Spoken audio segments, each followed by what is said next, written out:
Stay on target. Staying on target. Ladies and gentlemen, boys and girls, and lovers of drones everywhere, welcome to Thursday Night Live. Hey, it's Jake the Snake Sloan from Alaska. Wait, you go the other way. That's the way. Over there. Yeah, I'm over that way. Welcome to the show, everybody. Ken Heron. Yeah, it's going to be a big show tonight. Big, huge show. So many people are going to hop on with us. Joshua Bardwell, the know-it-all, is going to join us. Yeah. You might just learn something tonight. And also my buddy Fly High FPV, Dave Shaddix. That's a cool name. We're going to talk with him about what he discovered at the Bando. Yes, it's going to be kind of FPV heavy tonight. And we've got some Bardwell fans rolling in right now. We appreciate you stopping by. If you're made ill by FPV footage, then grab your paper bag and a bucket and get ready to barf in it, because there'll be a lot of it tonight. Viewer videos from people, not necessarily FPV people. We got people from all over the world, people from countries that we were at war with have sent video. What? Yes. No because way. It's not about the politics of the world. It's about this thing that we all share, the love of flying cameras. And That's right. Yeah. We all have that in common. I see a couple super chats coming in. Joshua Barbell sent us a $10 super chat for invisible drone spray. And I encourage everyone, the goal tonight is 10 new memberships. Please join the show and show your support. Would really appreciate that. As a major source of income for me to be able to keep this thing going. Jake, what is new with you, man? Tell us. It's solidly winter up here, so I've been freezing my behind off filming things outside because it's been -2 degrees at night and 10 degrees above during the day. Yeah, speaking of temperature, you did a video, as I think everybody in the world did, one on the Mini 2. I did. You got yours right there.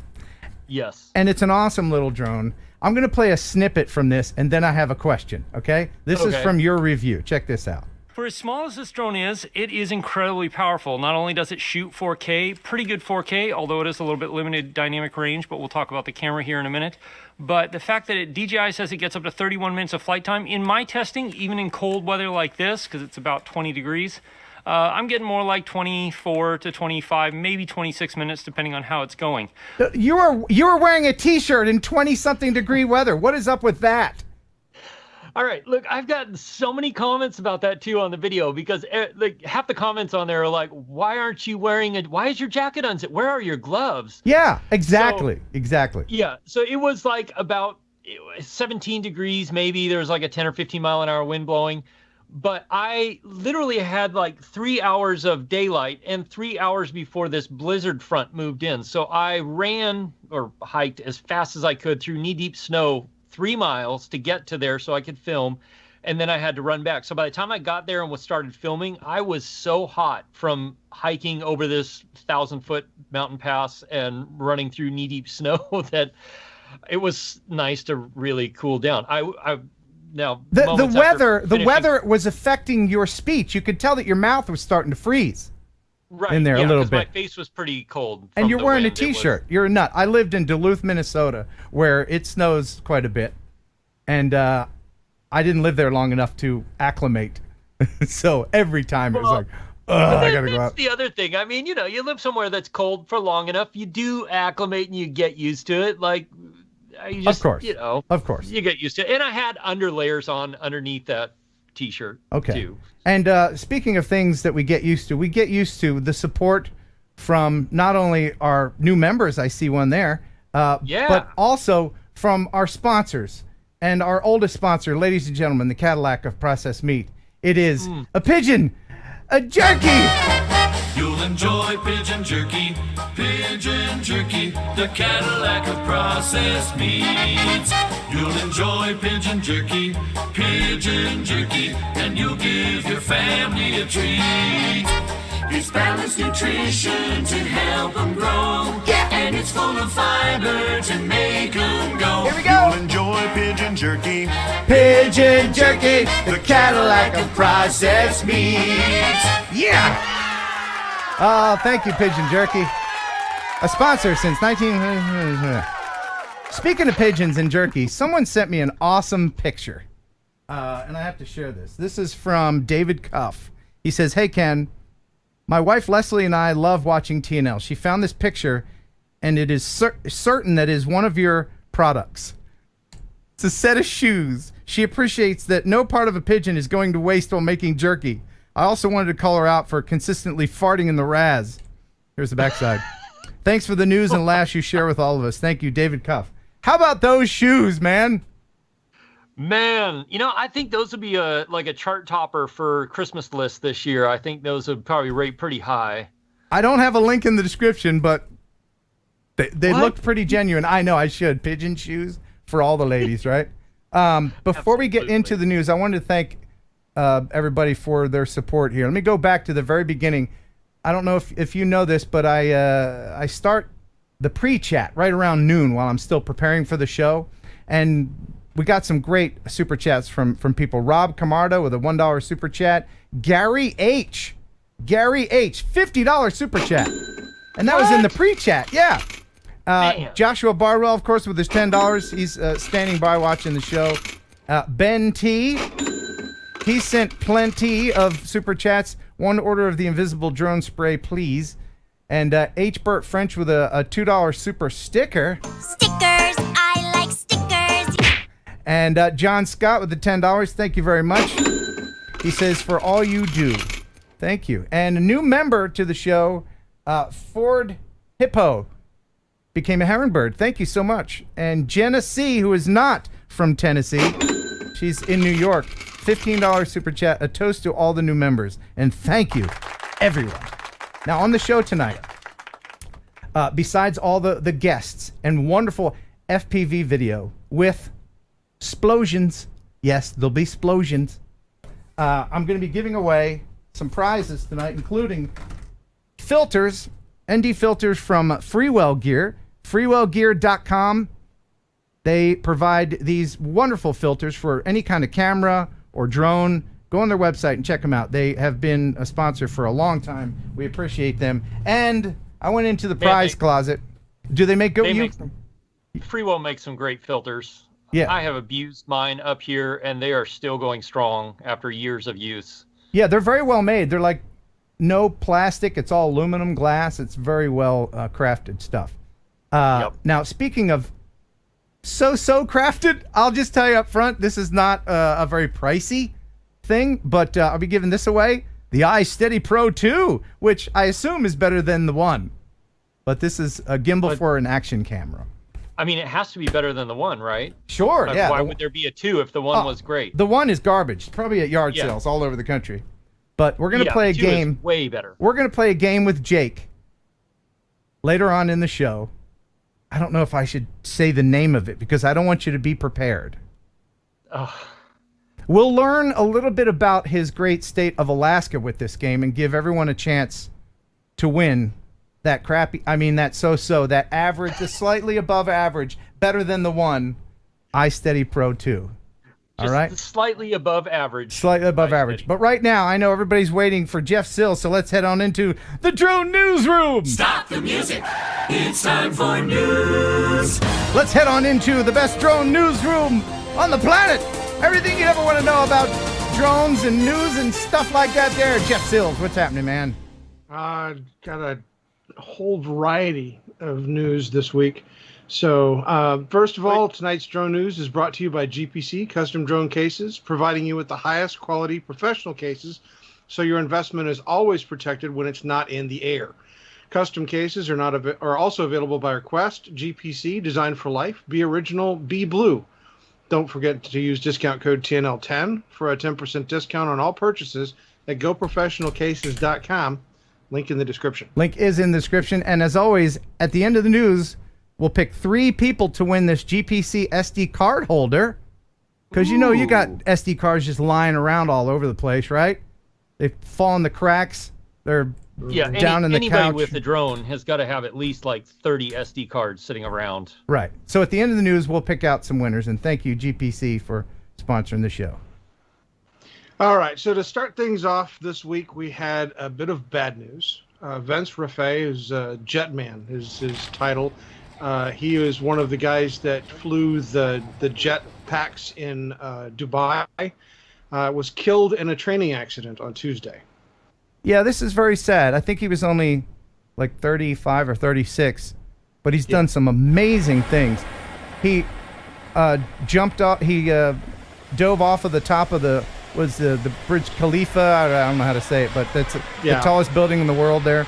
And he did this. I remember this flight. Daredevil, skydiver extraordinaire, and one of the few people in the world. There he is doing that. The Burj Khalifa. That's what it is. One of the few people in the world to actually fly like a bird / plane for realsies. Yeah. That's flew amazing. Next to the Airbus A380 when it was first introduced. This sensation of freedom. I can fly like a bird, you know, kind of. It's like I can fly like an airplane, but I'm outside of the airplane. Very, very sad. Yeah. That leaves one other gentleman, which is Yves Rosset. He was the other pilot that they had that was, I guess, the most experienced, that is able to fly the particular Jetman. So hopefully they will be able to get some new people in to continue that great project, because the stuff that they did is amazing. Yeah. All right, so next we have Antioch Police Department. On the 5th of November, APD officers responded to a 911 call for a man with an assault rifle near Machete Park.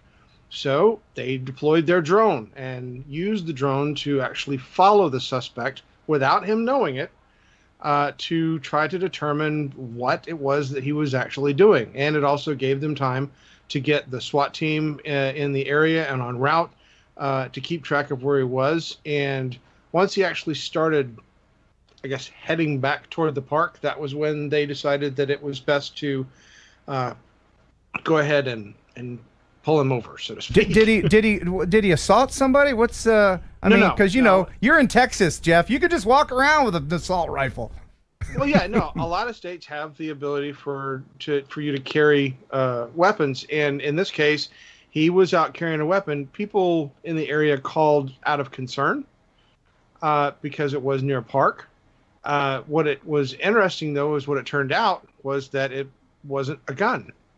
It wasn't? What was it? It was an air rifle. Oh, well, I mean, you can't tell. If you're a cop, you're going to get shot either way. Hey, Jake. True. You're in bear country, and I know everybody in Alaska has a bear gun, right? Like, yes. What's your bear gun? A gun that will put down a bear. You got one. I know you do. So I travel with when I'm out and about, I have a Smith & Wesson 45 that I keep with me, but there's a guy up here that makes special bear shot for it, and it has a lot of stopping power. What stops? Honestly, what stops if a you bear? don't hit a bear just right, their forehead bones are so thick that a bullet will glance off. It won't. You've really. So you just piss the bear off, right? Yeah, exactly. And you've just got to basically hope and pray and empty your entire clip at that bear and hope that something gets through somewhere. I know there's some people out there that may be saying, "Oh, don't shoot the cute bear," but if you're in the woods and you just happen upon a bear, that's it. You got to put it down. You can't just have it glance up, not to get in a whole gun discussion, but you can't just. You've seen these videos where the guy's just yelling at the bear, "Go away, bear!" and the bear goes away. Okay, done and done. That's not usually the case. No, that's not a good idea. I mean, you're talking about a 1,000, maybe 1,200 pound animal that's built to eat and sleep. That's basically what they do. And you're on the food chain. I just happen to have bear attack audio. Well, bears also can move at a pretty good clip too, from what I understand. Yes. Yeah. And I've raced a bear that was running alongside the highway, and he was doing 52, maybe 53 miles an hour. Oh, is it true that you can run down a hill and it'll mess the bear up? Not that I've seen. Okay. I've seen a grizzly bear go after a squirrel because they just got annoyed at the noise, and watching that thing run around after a squirrel was like. Bears are like asshole neighbors, aren't they? Your music was too loud. Whatever. All right. Yeah. Sorry, Mental back to the note. news. Shoot the bear. Yes. All right. Sorry. So the Port of Portland recently was forced to cancel plans for a commercial drone facility in their area when neighbors in the St. John's neighborhood voiced their concerns. This is the piece of land that was at the center of the drone debate, a 6.5-acre plot along the Willamette River just north of the St. John's Bridge. It's owned by the Port of Portland and has sat vacant for 13 years, the port looking to lease it. Our goal is to bring in businesses that help provide jobs to the community and help boost our economy. So when an opportunity to lease it to a Verizon subsidiary with headquarters in Portland popped up, the port started negotiations. But the idea of drones buzzing up and down the Willamette not far from the St. John's neighborhood didn't fly with many. You know, having drones buzzing up and down the river day after day after day on a repetitive basis really undermines those efforts that have been ongoing for decades to recover this river. Bob Salinger, Director of Conservation with Portland Audubon, says the community was concerned about privacy issues, noise, and the wildlife in the area. If we have a pair of nesting peregrines on the St. John's Bridge, that would be very vulnerable to colliding with those drones. The port listened and earlier this month canceled the plans. So for now, the riverfront property will continue to sit vacant. Okay, let me just point something out and try to clarify. The same state, Oregon, that just decriminalized heroin and cocaine is bothered by drone noise. Okay. Your thoughts. Jake has thoughts. Jake has some thoughts. Well, how is a drone going to be louder than the boats going up and down that river? Right? Yeah. It's the... I'm trying so hard not to generalize about that dude. I'm trying my damnedest. It's hard sometimes. Isn't it? I'm trying to be fair to everybody, but drone noise, just stop it. Just stop it. All right. So our favorite UK correspondent, Geeks Fauna, brings us this next great story about a drone that flies in a Chernobyl nuclear power plant. There are few more iconic and tragic sights in the world than that of the 1986 Chernobyl nuclear disaster. More than 30 years later, the abandoned zone around the plant has presented many challenges to researchers working to improve knowledge and assess future dangers the complex disaster presents. When it comes to the Chernobyl plant itself, the decision was made to find out whether Reactor 5 was home to nuclear waste. So how do you get in there safely and quickly? You call in the team at Flyability, who partnered with Drone UA to carry out the mission with the incredible Helios 2 drone system. Charles Ray, the training manager at Flyability and a mission leader, said the Chernobyl mission was stressful because the wall we had to fly over was 70 meters high, so there was no way we could get the drone back if the signal was lost. But the mission was a great success, and the people in charge at Chernobyl were very happy with the video and images we were able to collect inside Reactor 5. It turns out the holding pools in Reactor 5 were empty, something only confirmed by drone after more than 30 years. As you might expect, such highly specialised equipment comes at a cost, with the Helios 2 packages running from $35,000 to close to $50,000 depending on add-ons. This really is an incredible piece of technology and shows just how bright the future of drones like the Helios 2 is. This unique and challenging mission to the heart of the Chernobyl plant shows drones are a powerful tool, and unique designs and innovation can solve many issues we will face in the future. Doesn't his accent, his posh English accent, just lend credence to whatever he's saying? He could be talking about earwax and I'd still listen to that accent. Isn't that wonderful? Yeah, he could tell me something that I know is false because I know it, like experienced it, but I still would probably believe him. Yes. The sky is strawberry. Okay, sky's strawberry. Sounds good to me. H-Bert French, thanks, man. $5 super chat. I'm in Oregon, and I think it's... and we agree. And D Cup with the $5. Thank you very much. And did I already mention Ford Hippo? I think we did. So the goal tonight is 10 new memberships, and I think that's... Are you keeping track, Jake? That's one down. 9 to go. It's one down so far. Ford Hippo is the first member of the night. Very good. By the way, just before I forget it, maybe this isn't the place, but don't want to derail your news there, Jeff, but I did want to mention, my co-host, Kelly Green. He is very sick right now. He was just diagnosed today with COVID. Oh, it's official. He has it? Yeah, he does have it. And Dang. So... Yeah, wishing him a very fast and speedy recovery. Yeah. Yeah. And he did say he feels better today than he did yesterday, and I think he's got about 10 more days of quarantine left. So, but for, keep him in your thoughts, because for this to happen to a germaphobe, that's no good. And yes, when he gets better, I will tease him incessantly till the end of time. Now back to you in the news. Are you already sending him like packets of hand sanitizer and toilet paper? No, but I sent him his Christmas gift early. And if he's watching, I don't want to disclose what it is. Yeah, you gotta stop. But right there. I told you what it was, Jeff, right? I know, and don't say it. But he'll love it, right? It's somebody to keep him company. I'll tell. Oh, stop. I'll tell you that much. All right. Yes, Jeff. Please continue. All right. So this year has been quite a busy year for DJI. We know that they're a powerhouse when it comes to drones, with estimates between 70 and 80% of all drones sold on the planet bear the name DJI. And this year they brought us the Mavic Air 2, the Matrice 300 RTK, the Zenmuse H20s. They had the RoboMaster E-Core. They had the DJI OM4.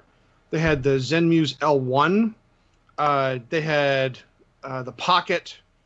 What is it? The DJI Pocket 2, the DJI Mini 2, and the Agros T20. And we all wanted to buy every single one of those things, did we? But they're not going to be stopped. No? Because there's 2 more products that are still sitting out there floating around that we keep hearing about. What do we got? Well, the first one is apparently a generator that they're going to be using with the Agros. This is the T30 and the T10. And these are generators that are used with the Agros drone to provide it power. Okay. So that's the first one. And then everybody keeps talking about the FPV drone, which a photograph has popped up that is potentially an image of the DJI FPV drone. Doesn't that look like a stubby Inspire 1? That's okay. That was my first thought. I was like, oh, the Inspires had a baby. Yeah. That's so cute. It looks like the Inspire 1 shape, but with little stubbies on it. Yeah. Yeah, that's cool. It's like a toddler Inspire 1. And I would have figured if DJI was going to make an FPV drone, the body is not going to be like normal FPV drones with a lot of exposed wires. It's going to be very sleek. It's going to be very ergonomic, etc. So that photograph lends a little bit of credence in my mind to the idea that would be a frame for their FPV drone. I would be most interested in that. Yeah. So what are the bets that they're making some proprietary battery for that FPV drone? Oh, sure. That won't work with anything else. Yeah. And how crappy is it that you can use the old batteries on the new Mini, but you can't do vice versa?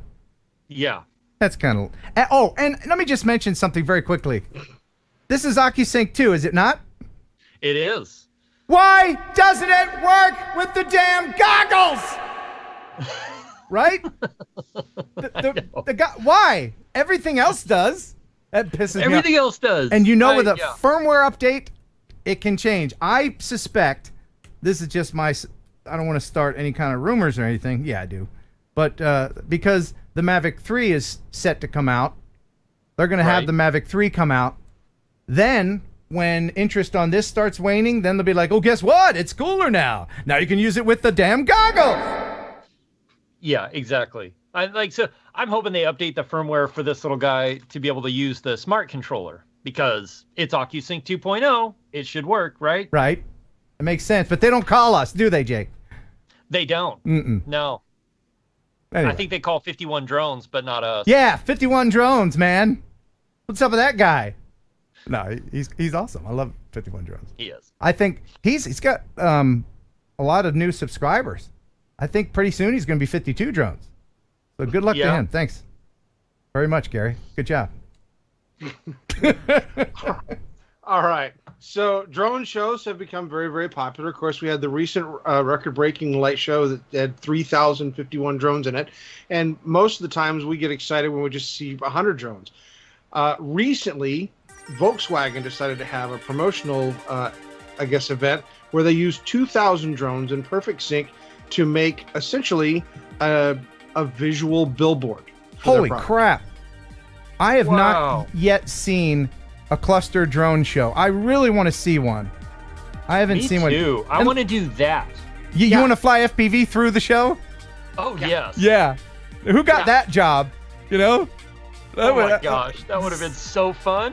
We're going to send up 2,000 drones, but we need one more drone to fly through it all. That's a lot of trust right there. That is so cool. And the resolution, the amount of drones, the resolution's only going to improve from here. Yeah. I mean, it's mind-blowing what they're already doing. And they got modeling in the sky is just unbelievable. And I remember, I think it was a year or so ago when the first cinematic FPV drones came out.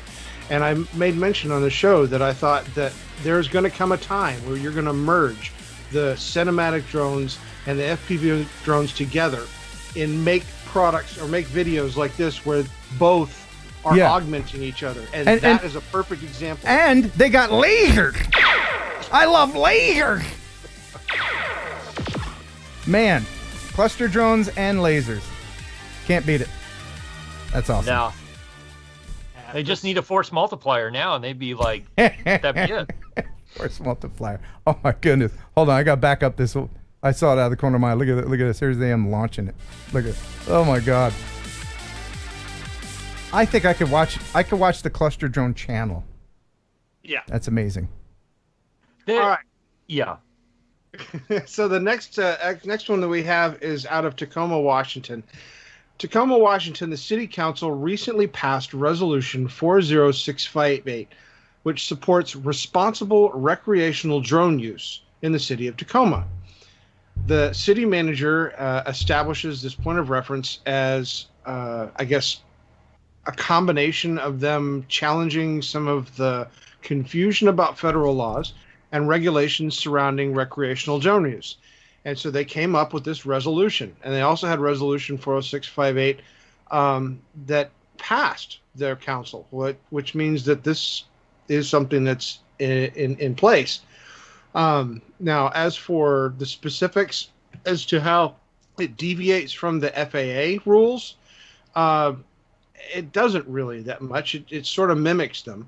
But I guess it gives them a little bit more meat to go after people that are not using their drone responsibly. Okay. And this is on the city, county, or state level that they're doing this? This would be on the city level, I believe. This is for Tacoma, Washington, so that's through their city council. And again, this is going to be something that's going to get challenged in the courts. Yes, as it should. I defer to the FAA. Sorry, guys. You know, just because you don't like drones doesn't mean you can do anything about it. Sorry, Charlie.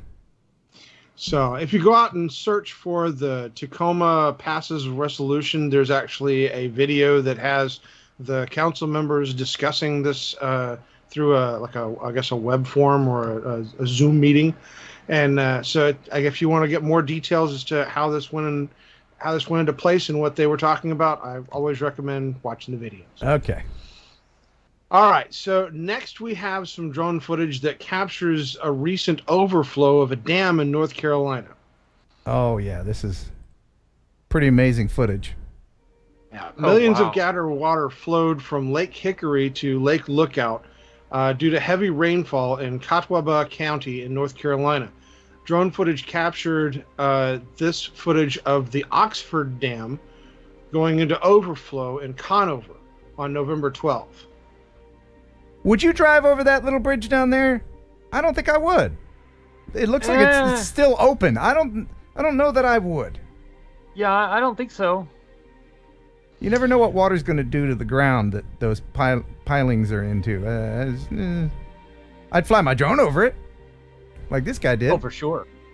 The county declared a state of emergency on Thursday. There's been at least 11 deaths caused by this particular flooding, as well as several power outages and road closures in that particular area.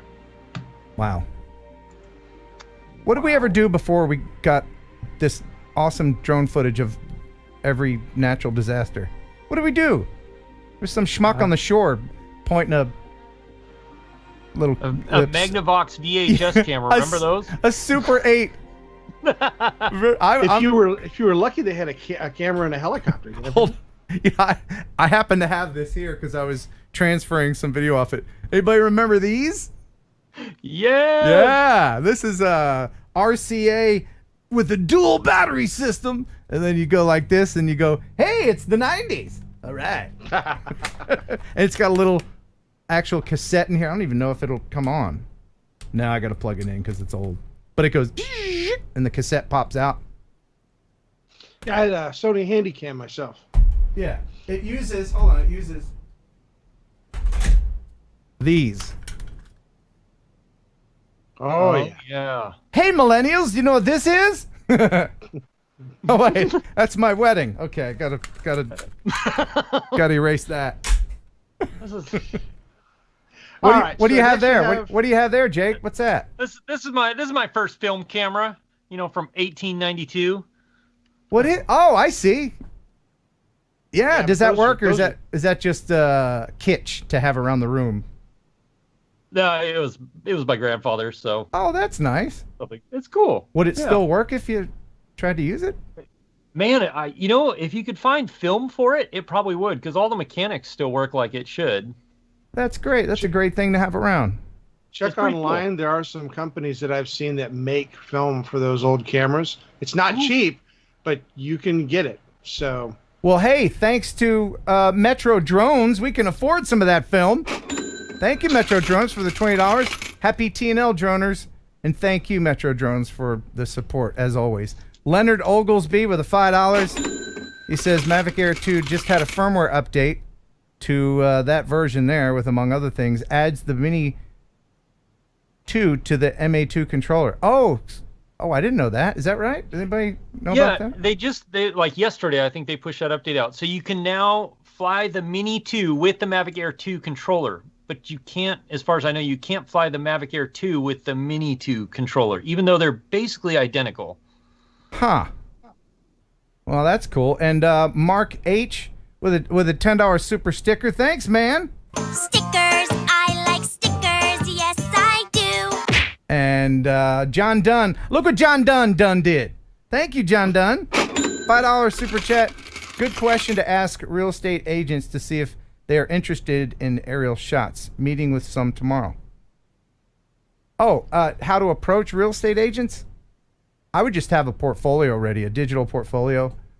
Yep. And I don't know if anybody else has run into this, but here in the deep South, a lot of real estate agents tend to be older, and I mean even older than me, kids, like 60s, you know. And I'm only in my 50s, just to let you know. And a lot of them aren't internet savvy. So if you can get in with some of these smaller companies and you can show them how to do digital, they would love to do that. But yes, always have a little digital portfolio to show them of stuff that you did. And even if you haven't done anything, pick a house somewhere that's for sale. Just do it. You know? Who's going to stop you? And Rob Camarda, $20. Thanks, man. He is such a great supporter of the channel. People used to accuse me of being a pervert whenever I was flying my drone at the beach. I always wear clothes now. That is a great idea. Sometimes, you know, if you see my FAA drone pilot vest, sometimes I'll just wear the vest. If it's too hot, that's a good look. A lot of marriage proposals. Does that give you weird tan lines, though? It really does. Yeah. Yeah, the sun beats down. It's like it leaves FAA on my bare back. But you can't see it through the hair. Pure Heifer, $3 super sticker. Fist bump. Thank you, Pura. And the View Chaser with $2. Jake, you need to sing the sticker song. You know, Jake did a version of the sticker song, and I'll play that at the end of the news if I can find it while Jeff is doing it. And Artco. Hey, Artco. $5 super chat. Imodium AD for Kelly so he can fart with confidence. Yeah. I think he's really going through body aches right now. And I asked him, because if you just joined us, my other co-host has the COVID, has the Rona. And, you know, so far he lives with his wife and his daughter. So far they're okay. But, man, that's gotta throw your life into turmoil, you know? So let's keep him in our thoughts. and I will look for that sticker song, Jeff. Okay, so recently Air Matrix is a new system that was displayed for mapping drone delivery routes over the Canadian city of Waterloo for potential drone deliveries. Planners use grid systems to build surface laneways and traffic management systems. Air Matrix gives enterprises and governments a layered grid system by building millimeter-precise highways in the sky. This precision enables safe navigation through dense environments, while algorithms manage intersections and provide optimal 3D routes. Traffic control operators can easily monitor and manage the entire system remotely from a simple-to-use application. There are positive environmental, economic, and societal impacts too. A new transport system alleviates road congestion, leading to less air pollution, faster and better access to emergency services, and efficient city transit. Your thoughts on that? What do you think? I mean, we see drone delivery. We've seen all the different mechanisms in which they want to try to do drone delivery. We know that the sky's going to get congested at some point. And the air taxis, like what we see in South Korea and China and stuff like that, will start coming to fruition because there's an obvious benefit to that particular technology. It becomes safer. So, yeah, I think having routes set up like this, where there is some sort of a traffic management system set up in areas that are heavily congested, like cities, okay, which, I mean, as drone pilots, we tend not to fly over cities too much because... Unless you're an FPV pilot. And then you fly over people, you're flying over cars, you have a very, there's a lot of things that can interfere with the drone, the buildings. Yeah, okay. But we're going to talk with Joshua Bardwell about this and many other things that will be affecting, especially the FPV community in just a little bit. Let's move on before I get upset. All right. Well, not to be completely outdone, the United States Air Force has taken droning to an all-new level with the F-16 pilotless planes. Pilotless plane. Yes. So they take these F-16s and they make them completely remote. They fly them remote. So they are completely pilotless. Autonomous planes, all right? Yes, autonomous planes. They use the F-16s as drones for target practice and other testing things that they do. And so this video footage is an F-16 that is flying without a pilot. What? Now, is it being controlled remotely or is it being piloted by itself? It's being controlled remotely. Okay, okay. So it's not autonomous. It's just remote. Yeah, the simple fact that they have taken a plane that was originally designed to only be flown by a pilot and converted it into something that can be flown remotely, like this. Wow. And actually do the maneuvers that enemy fighters would do, high precision maneuvers. Or do maneuvers that enemy fighters can't do, like pull, super... If you can go to the limits of the construction of the plane, but not humans, like you can pull more G's in a pilotless plane than you could your enemy. Yeah. Yep. Would you, Jake, if they asked you to fly this, would you do it? I think I'd be nervous with all that money. Like on the ground? Yeah, you're on the ground. They wanted you to fly it. Yeah, so long as they sign a piece of paper that waives me of all responsibility of anything that could possibly happen. Right. I would do it as long as the weapons were active. That looks pretty cool, man. My father worked for General Dynamics, and he was actually one of the engineers that worked on the F-16. They would have open house. We'd go over there and sit in the simulators and fly the F-16s in the simulators. If they offered me to fly one of those, I'd fly it in a heartbeat. They'd have to drag me away from it. All right, so let me play this stickers thing before it gets too far away, okay? So this, Jake, you made this a while ago for me, didn't you? No, actually, Agent K made it for me. He grabbed stuff off a few of my videos and live streams, and Agent K put this together, so the credit needs to go to him. That's right. Okay, but you're in it. Yeah. So Agent K made you sing the stickers song. That's right. Jake Sloan, and I like stickers. Yeah. Stickers, stickers, I like stickers. Yes, I do. Oh, stickers, stickers. Stickers, I like stickers More than you. Stickers. There you go. I hope you liked my singing. That was great. I don't know, like how many hours of footage did he have to go through to find all of those words? I know, isn't that great? I never take our fans for granted. There's people that, you know, this stream tends to be just under 3 hours usually. There's people in other countries, in Europe, where it's like 2, 3 a.m. that watch it live all the way through. And hats off to you guys. Thank you for doing that. That's amazing. Yes. Yeah. All right, so next we have some mesmerizing drone footage that shows a flock of flamingos gathering near a Kazakhstan lake that was captured by a drone. Okay. What the flock are we looking at, Jeff?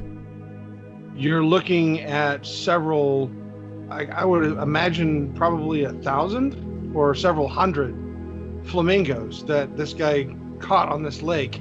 And the footage of them all together the way that they are is just absolutely mesmerizing. That's a lot of flocking birds, Jeff. Yeah, it's a lot of flocking flamingos. I mean, what the flock? Well, they're pink. What do you expect? Do you know why flamingos? There's a lot of birds. Do you know why flamingos are pink? No. Yes. Jake, tell everybody why flamingos are pink. Is it because they eat a certain algae that has a certain dye in it and it gets through their systems? I think something like that. Or they hang out in the water where it's some acrid water that would kill everything else on the planet except them or something. It's just... Because when they're born, they're white. Yeah. It's just flocking nuts. The footage is just amazing. Yeah. And he got real close, too. That was... I mean, he got down just over their heads in some cases. That was pretty impressive. Yeah, don't get butt hurt there, PETA. That's what I was waiting. How many hating comments does he have on that video? It's gonna hurt one of those birds, man. You're gonna hurt one of the birds, man. That's You it. get too close to the Peter's drone. gonna be stomping in here any second now. Yeah, and so that was. I'm glad you included footage of the flying things. What are they called again, Jeff? They're birds. Yes, they are. Yeah. Oh, well, everybody's heard about the bird. Bird. Yeah. Bird is a word. Well, a bird. What the bird's a well, a bird. What the bird is a word. Well, a bird. That's Dottie Davis, everybody. Well, a bird. Well, a bird is a word. Well, a bird. But bird's a well, don't you know about the bird? Well, everybody's talking about the bird. Well, a bird. All right. I'm surprised Agent K hasn't made a remix of the bird song for you out of stuff. No. Well, the reason why we play Dottie now is because whenever I play, I mean, if I played any more than that, then YouTube gets their panties in a wad. As do I. You wouldn't get a copyright strike if Agent K made you a remix of the bird song. Not using the bird song, but using snippets from maybe TNLs. Oh, I'm not trying I to see. give anybody ideas or anything. No, but... yeah. You guys want to do that? I welcome that. I welcome your creativity. No. Yes. I don't. And Jeff does too, doesn't he? No, What? I do not. No. Jeff loves How that. amazing would it be if somebody made a remix of Jeff singing the bird song? Absolutely not. Well, he would have to at some point. Let's make it easier for Agent K right now.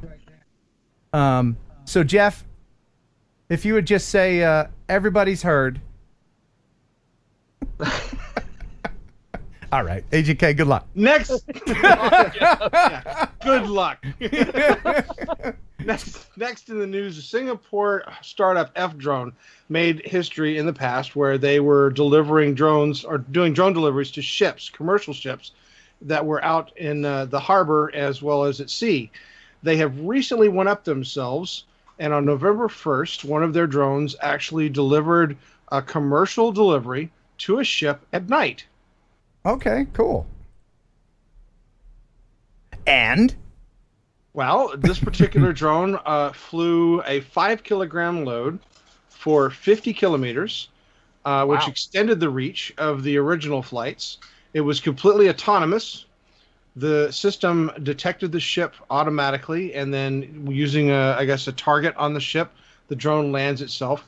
The drone was actually able to achieve speeds of 144 kilometers an hour to be able to get out to the drone. I mean, this is a heck of a system. And, you know, with these ships, whenever like a part breaks or something that they need. Like tube socks. Aaron Rosenberry said they needed their tube socks out there. Because, you know, that's right. Yeah, they had to rush those out there. Tube socks. I heard it was a bunch of tube socks and one pair of clean underwear. Well, they were so excited to see the drone approaching that, yes. Yeah, it's all movies. That's what it is. That's what it is. Yep. All right. So they're hoping to be able to scale the system up to be able to carry 100-kilogram loads and more. So, and last in the news, a patient in California received a life-saving organ transplant last week, though the helicopter that was delivering it crashed.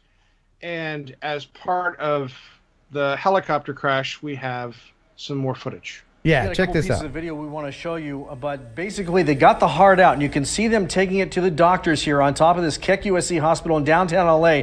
The doctor is now going to move away from the helicopter. 2 people, we understand, were hurt in this crash. Again, it took off from Gillespie Field, and then it was going to Los Angeles for this transplant. You see the doctor going here, and then suddenly hits this piece of metal on the ground and drops the heart. Unfortunately, right there, you see they rush over to get that organ, and they're going to try to save it and bring it back inside. But boy, what a moment there as that happened. You see the man's got the heart there in his possession. Again, they're trying to take it inside just as soon as they can for this transplant operation. Once again, this is a helicopter, a medical transplant helicopter, transport helicopter rather, based out of Van Nuys. It flew out of Gillespie Field. This heart came from Sharp Grossmont Medical Center in La Mesa. Man, now I did hear that the heart was fine. But those people, they really need to get reorganized. I mean, 5-second rule, right? Yeah, right 5 second rule. 5 second rule. Yeah. It's a secondhand heart only dropped once. Right. You think they told the dude some minor signs of use. You think yeah. I only drove this heart to church and back on Sunday. You think they told the dude, the heart recipient, that they did that? Or like tell him afterwards? Afterwards, yeah. Afterwards, I think afterward they sat down and they were like, listen, this heart has been through a lot. You need to be careful with it. Right. Now, just to make that now that we know everything turned out okay and the heart was fine, I did enhance the video a little bit. I think you might agree that this version of the video is a bit more entertaining. Enjoy.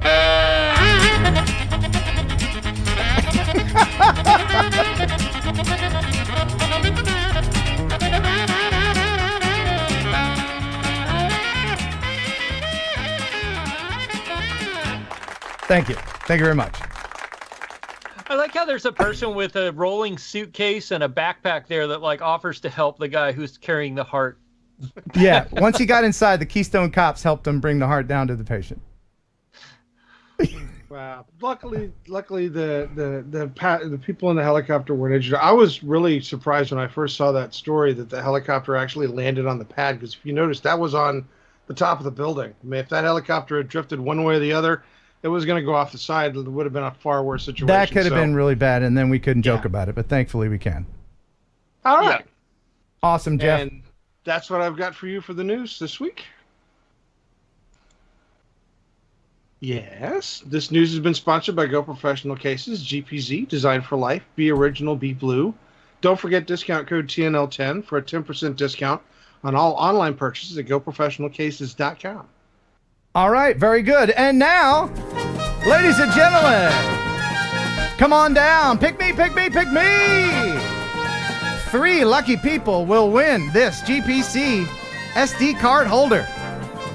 And while people are saying pick me, Jake is going to pick one, I'm going to pick one, and Jeff is going to pick someone. I would like to apologize to my guests. The news went a little long. My bad. So who do we got? Jake? I'm going with Fly High, Wisconsin.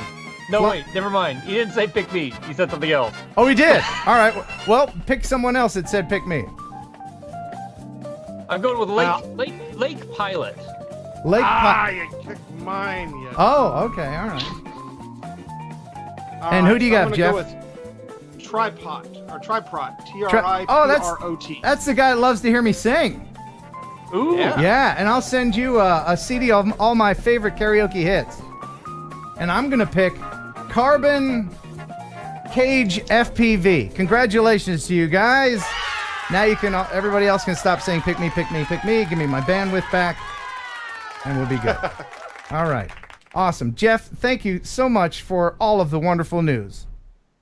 Always a pleasure, sir. Yeah. Thanks for stopping by. Now get out. That Jeff.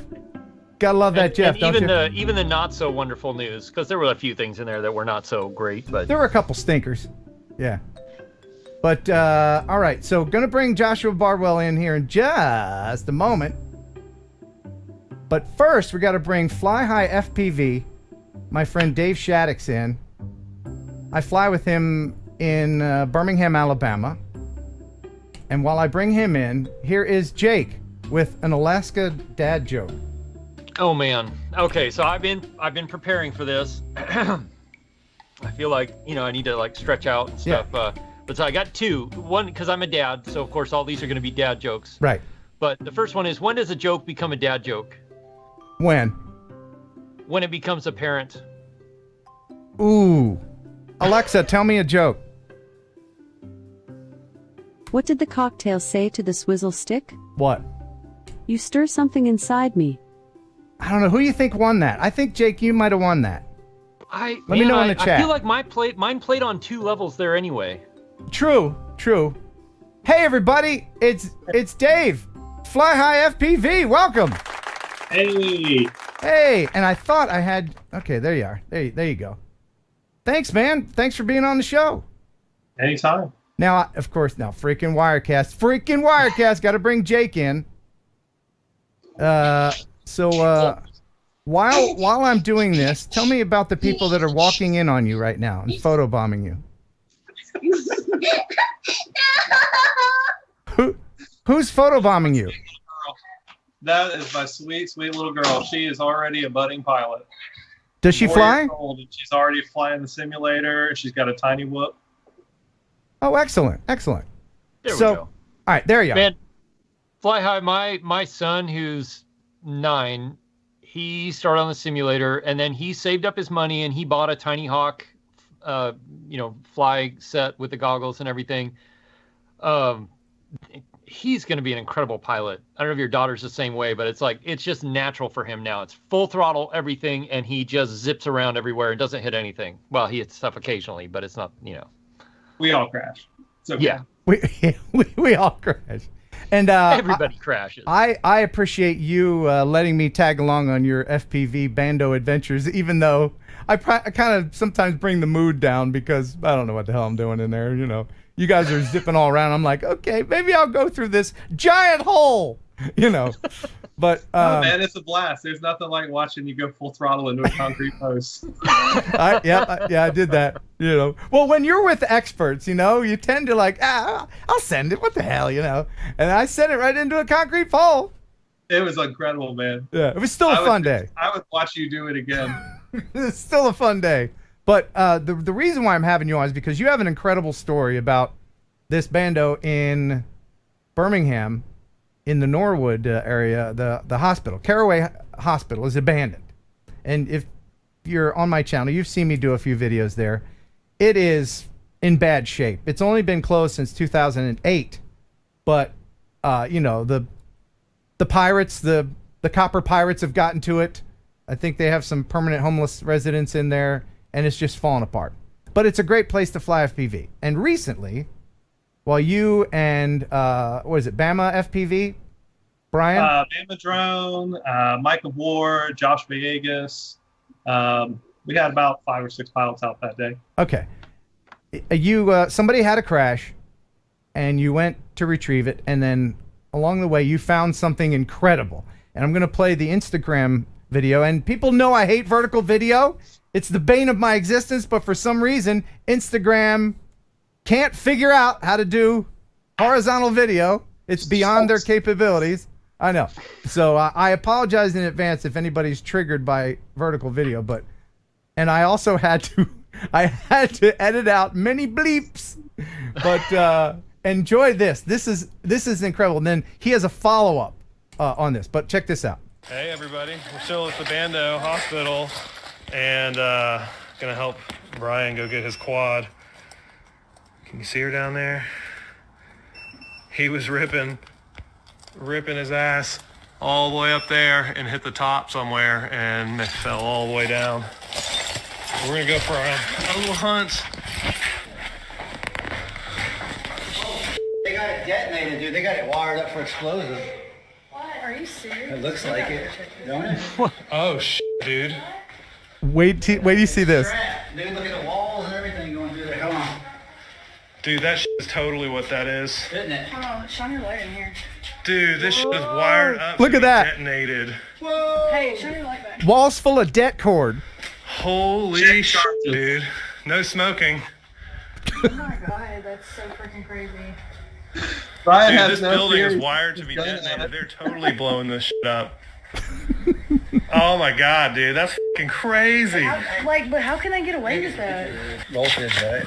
It says nylon or volt. 600 volts. Yeah. Paracord, huh? Dude, can you guys see that shit? But is this stuff dangerous? Don't touch it, bro.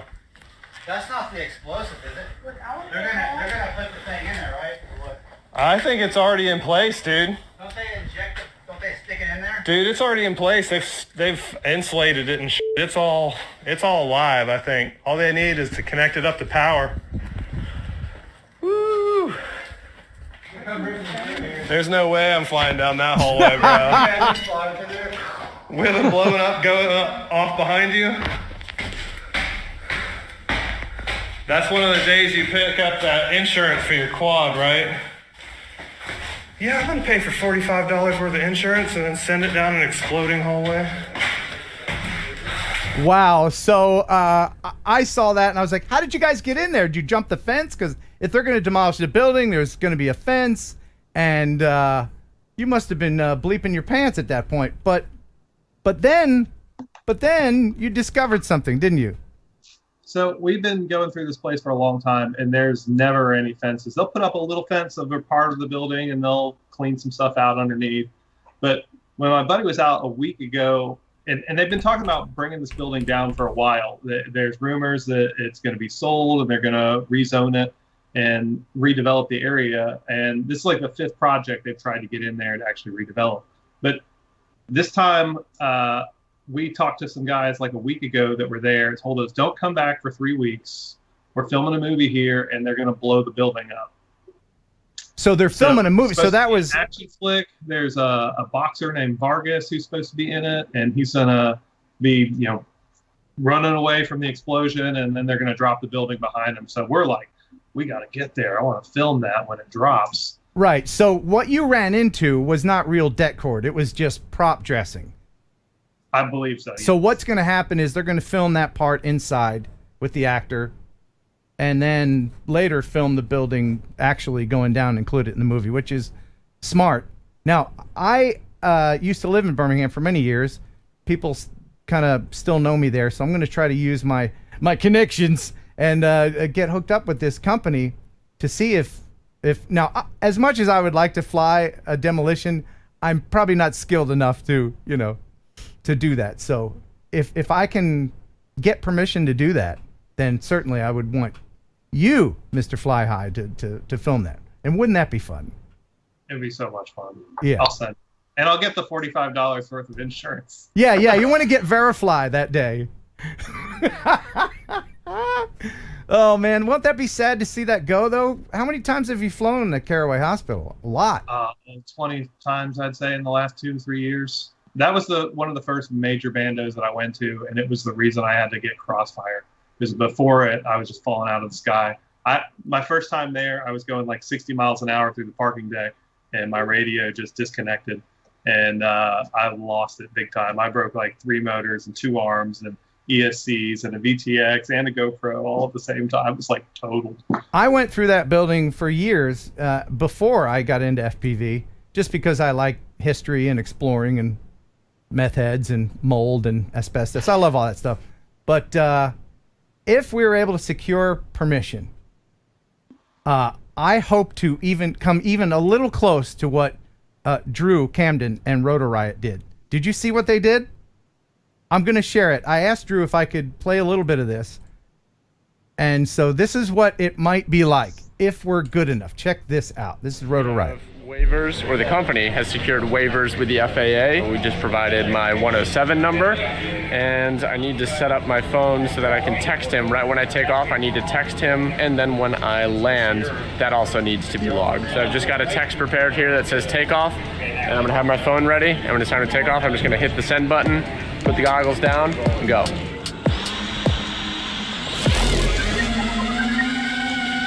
This gives me goosebumps every time I see it.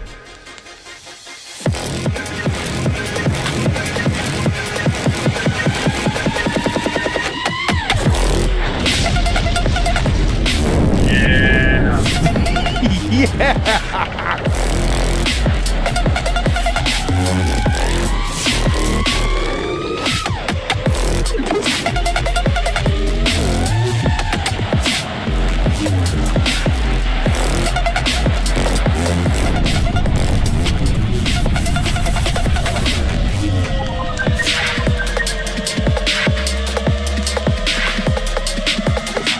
Fan-freaking-tastic, man.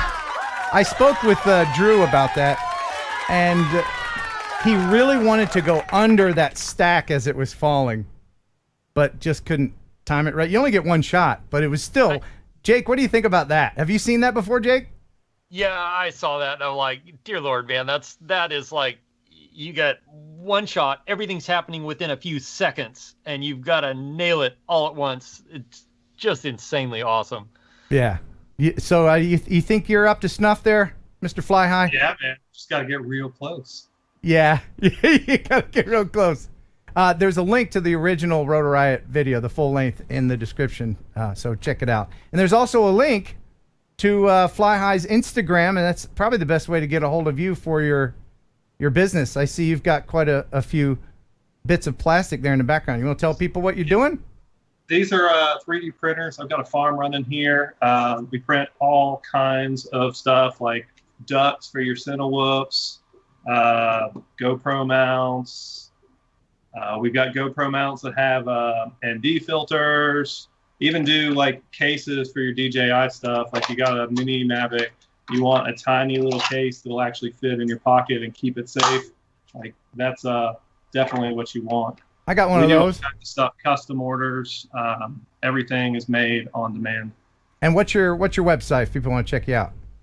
flyhighfpv.com, and we do all the design work in-house. It's really me. I'm the one-man show. Yeah, and you saw his kids earlier. So this is what he uses to feed those things. So if you don't want his kids to starve, check out his Instagram and flyifpv.com. You're literally helping keep me off the ground, and I appreciate it. There you go. Hey, Dave, we're gonna fly the roundhouse again, right? Definitely. We were just there 2 weeks ago. Yeah, I missed my pole. I'm gonna go see my pole. There's an X on it right where you smack. Oh, great. I'm sure there's still some GoPro glass in there embedded in the concrete. Awesome, man. Thank you so much. I'll see you again soon, bud. Thanks for having me on, bro. You bet. See you, man. All right. This is the Alaska version of a Bando here, Ken. Oh, yeah? Hold on. I'm about to show it. I have video from you. Are you showing something? Oh, you wanted to share something real quick? Go ahead, man. What you got? I was showing some of the stuff that I like. This is me doing the Alaska version of a Bando. Flying around inside of a glacier ice cave. What kind of quad you use in there? So it's a 5-inch with a GoPro strapped on it, little Armaton frame. I barely made it through that hole. At this point, my fingers are freezing and I barely control the drone. What's it like to fly FPV on a glacier? That's got to be the best ever. Look at you guys in there. And you can't tell, back it up a little bit. You can't tell scale until you pass by where you dudes are standing. Right. You think it's small. that's the thing. You think you go, oh, you know, whatever. But this cave is like, this is 2,000 feet long and, you know, between 40 and 50 feet high in some places. And there's my buddy and my friend. And I got to call Dave back because I totally forgot that I was going to do something for him. I hope he's still ready. Dave, we got to call him back. I totally forgot because we're going to bring Joshua Bardwell on. What kind of? I hope he answers again. I'm calling him. He probably. That's it. He's out. You there? Oh, good. You there? Hey, man, I'm calling you back. I'm sorry about that. Well, where are you? There you are. Dave? Yeah, man. Hey, I totally forgot, and I apologize. We wanted to have you chat with Bardwell for a second, didn't we? Oh, man, that would be awesome. Yeah, let me see if I can do this. Now, He's an inspiration.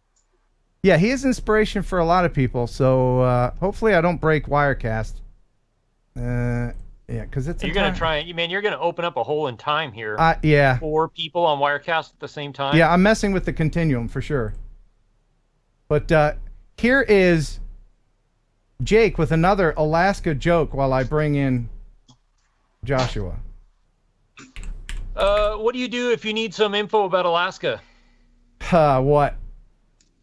I don't know. I'll ask you later. Oh, jeez. I thought you'd be immune to that up there. Ladies and gentlemen. What do you call a dog in Alaska? What do you call a dog in Alaska? A chili dog. A chili dog. Ladies and gentlemen, Joshua Bardwell, the know-it-all. How's it going, everybody? Hey, man, thanks for making time. I'm sorry we called you a little bit late. You know, the show gets away from me sometimes. I know sometimes I'm supposed to be on your show and I just fall asleep and miss the whole thing. So I know the show does make people sleepy. It's good. Hey, if you want to just watch the show while you sleep, that's fine. I'll still get credit for the minutes. Oh, I've been playing the show in the background the whole time. Cool. Well, you can see more FPV feeds, man. That'll keep them awake. Joshua, I want to introduce you to Dave Shaddix, where he's right there. He is a huge fan, as is Jake, as is everybody who is watching. That's right. Tell me in the chat. Big fans. Yeah. I need validation. I'm a huge fan. I wouldn't be flying FPV today if it wasn't for all of Joshua's videos. Thank you.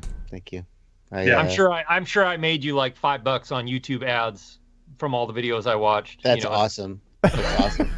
Can I say I'm really impressed with your set? I don't want to talk shop for the audience is bored. I'm sure. Oh, your set I know. is really amazing. Your lighting is incredible. Yeah, I got like that. You can see it. I got like one little purple accent light right there. Can you do your famous camera 2, or is that out of reach right now? Camera 2 is not powered up at the moment, actually. Oh, okay. I'm afraid we just get camera 1. So we'll have to live off of your camera 2, Ken. Camera 2, there it is. Yeah! There you God. go. See, Ken, what a great setup. I know, and it's really offset by the 70s porno paneling I have in the background. Yeah. Yeah. I don't want to see that. Oh, no, look, Jake has an overhead camera. Yeah. What are you doing there, buddy? What do you got? Pressure block top. He's just showing off at this point. This is my favorite little cine whip to fly. Yeah. Okay. It's great. Your lighting looks great. Your color looks great. Yeah, you have a great set there, Jake. You should absolutely have more subscribers. There's links to everybody that you see in the description. I urge everybody to subscribe to everybody's channel. So far, Wirecast hasn't blown up, so this is good. Good. Joshua, how much time do you have for us tonight? Because you can probably give 5-10 minutes. 5-10. Oh, okay. All right. So precious few minutes. All right. You can. Yeah, whatever. All right. Excellent. I always feel like we have FPV royalty on. I feel I'm not worthy. I just got into this FPV stuff. I was a camera drone guy forever, and people kept saying, "You want to really fly? You fly the FPV GPS loser." I'm like, okay.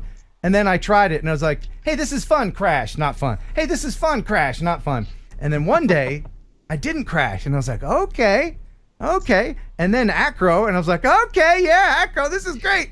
And then beta flight, and I was like, I'm out.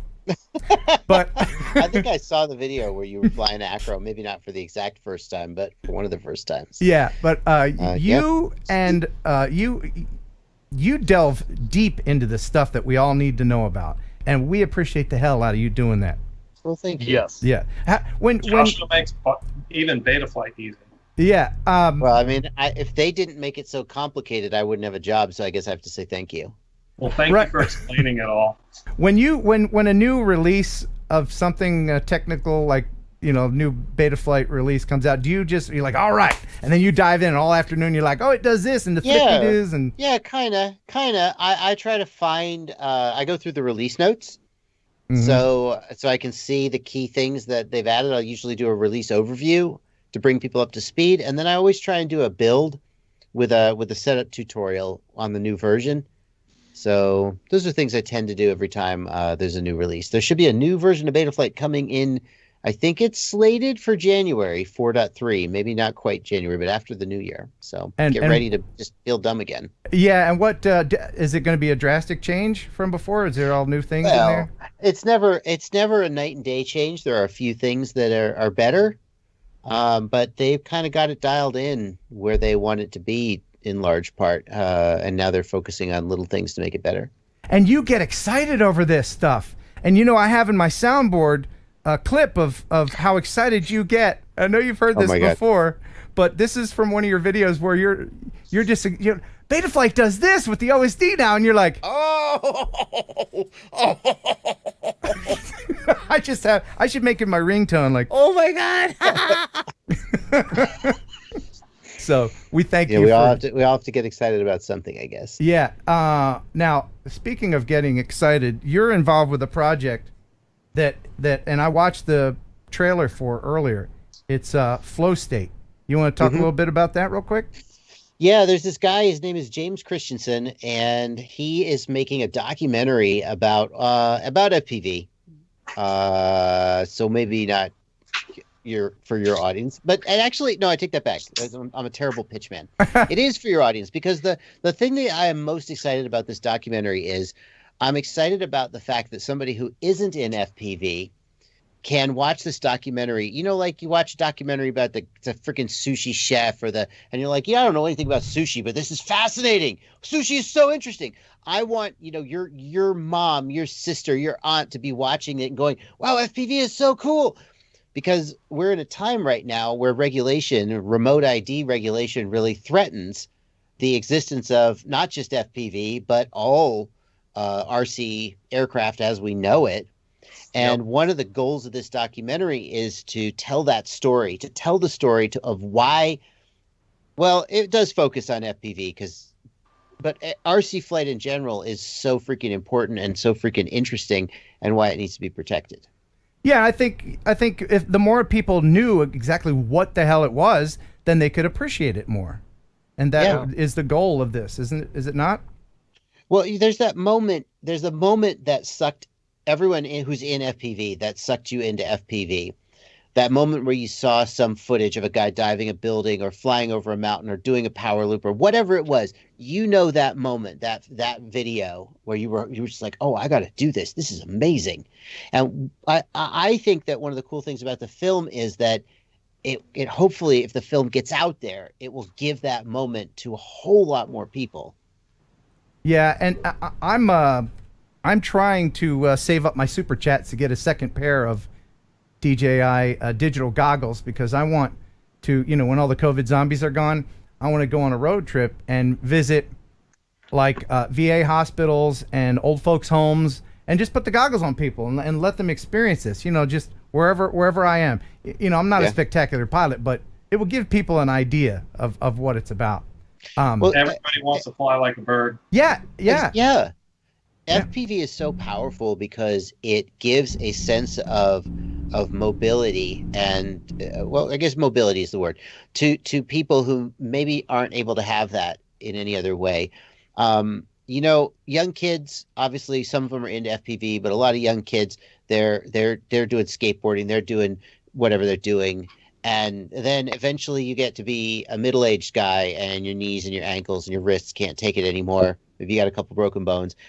And then you find FPV. And I've heard this story so many times. People who are disabled in some way, maybe they're veterans who are injured in combat. Maybe they're people who are just older and they've lost mobility. And they get into FPV and they gain back that sense of mobility. Maybe they're just like fat guys. like me. They get that sense of mobility back that they wouldn't have any other way, and it's pretty freaking amazing. Well, when was the last time you did a backflip, really, though? In real life? In real life. I can't even do a cartwheel anymore. No. Yeah. I don't think I've done It's it. just empowering. You feel like Superman every time you fly. Yeah, totally. I want to share something now. Now, I don't know if you've, Joshua, you even have time with all your deep dives into technology to check out other people's channels, but Jake here, he's done some spectacular things in Alaska, and I want to share just a little bit of video for everybody of Jake flying FPV around a glacier. And Jake, if you'll tell us what equipment you're using for this. So that's a Skydio 2. Yeah. And the reason I got into FPV was there are certain shots you just can't get with a GPS stabilized drone.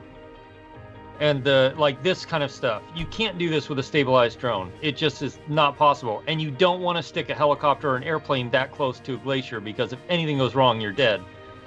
And so that was the reason I got into FPV, is there were certain shots and certain things I wanted to do that I just couldn't do with anything else. And so this was a big part of it, was being able to fly around these glaciers and through these cracks in the ice and dive the face of them and stuff like that. It gives really a perspective spectacular. that you can't get any other way. And it's tantamount to flying over water, because if you lose your drone in a crevasse, I mean, that's it. You know, it's gone. You're not going to be able to hike down and get it. Yeah, I won't say how many Mavic drones I've put into a glacier somewhere. I did put one of my FPV drones into a lake in front of a glacier, but 3 months later I went back and recovered it, so that was pretty cool. Now you can see my FPV drone chasing my buddy on the bike there. And there I have, like, way in the back there. We'd mapped out this path on the glacier that was safe. Please don't try this. But Joshua, I've got a lot of years of mountaineering experience, but so we mapped out this path of where it was safe when there was no snow on the glacier, so we knew where the ice was stable, and then went back in the winter and flew it while he was riding his bike down the face of it. Joshua, you've been all around the world. Have you ever flown anything like this, a glacier or anything? No, never a glacier. I don't actually travel as much as you might think. You look at my channel and all my flights are in my backyard. I get out occasionally, but it's always good when I do, but never done anything like this. One heck of a backyard you have there. Rocky Mountains are about as close as I've gotten to that. I dropped a drone into Lake Dillon while it was frozen. Fortunately, managed to recover it. It was over there, just laying there on the top, 3 feet deep of snow. But, no quads left behind. That's right. That's right. That's where this one, this is the one that sat for 3 months inside a glacier lake. It's all rusted and filled with silt, so you don't put, what's that stuff called, formal coat on there? You don't I did. I can formal coated it, but after 3 months of being, having the silt rubbed by it, which is like sandpaper, it probably wore most of the conformal coat off. What's your favorite? My GoPro that was on this thing still worked. As soon as I pulled it out of the water, it turned on and started recording. Oh, the GoPros are pretty rugged. Insane. Joshua, when can I play this the Flow State trailer? Oh, Because I would like to play the whole thing. It's about 6 minutes, but I don't want to waste your time when we could be. Oh no, the filmmaker said, I mean, his ultimate goal is to get this out to the wider world, and the path that he's outlined to me is, number one, put the trailer out there. Number two, I guess, get it into a festival or festivals, right, and get some attention, and then eventually get it maybe hopefully on Netflix or Amazon Prime or something like that. So the more people who watch this freaking trailer, when it starts going to festivals or when it starts getting shopped around, if this trailer has hundreds of thousands of views, that's going to be amazing. So I would love to show the trailer. Okay, all right. And I would love for everyone who watches the trailer to also then go click on the trailer and watch the trailer again. Yes, I have. There's a link in the description to get an FPV drone. Yep. Yeah. If you're thinking about getting into it, I have to say, the FPV community has been so helpful to me. I thought, I'm a GPS drone guy. They won't like me. I'm not cool enough, because FPV guys are thousands of times more cool than I'll ever be. And I thought, no, I'm not cool enough to be in that crowd. But No, man, they welcome you in if you have any questions. I've asked some dumb questions. When I first got it, I didn't know how to charge a battery. I didn't know what's this little thing? It's the battery lead, and that shows you, like dumb questions. But very helpful. And I went up to Shea Joshua, the Joshua Bardwell compound, and we hung out, and he crashed my Mini into his fence. It was a fun day. I put my finger in the props. Good time. I did not crash your Inspire, thankfully. No, you didn't. You didn't. But okay, so I'm going to play this very inspiring trailer to Flow State. And Joshua, would you be willing to take some phone calls from people? Yeah. Oh, okay. Yeah, absolutely. All right, here's the number. Absolutely. If you're in the United States... You give your phone number out? Yeah, I got a special number. Yeah. You can call this number. God. Leave a text and your name. So leave a text, your name, where you're from, and I will call you back. If you're in Europe or something, it might cost you a few $1,000 or whatever. But there's the number. So you can call, and I'm going to start this, and we'll see how many people want to chat with Joshua. David, you got time to hang? Yeah, man, sure. All right, cool. So here it is. All night. And I'll leave our sound up so we can chat over this documentary. I'd love to hear what you guys think. Okay, here we go. Here it is. People don't understand drones, so when they do, they're comfortable with it. When they don't, they want to see it burn.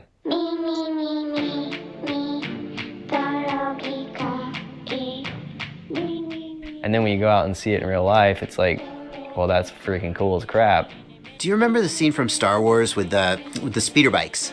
Everybody watched that scene and you wanted to be on the speeder bikes. Flying FPV, that's the closest analogy to what that's like.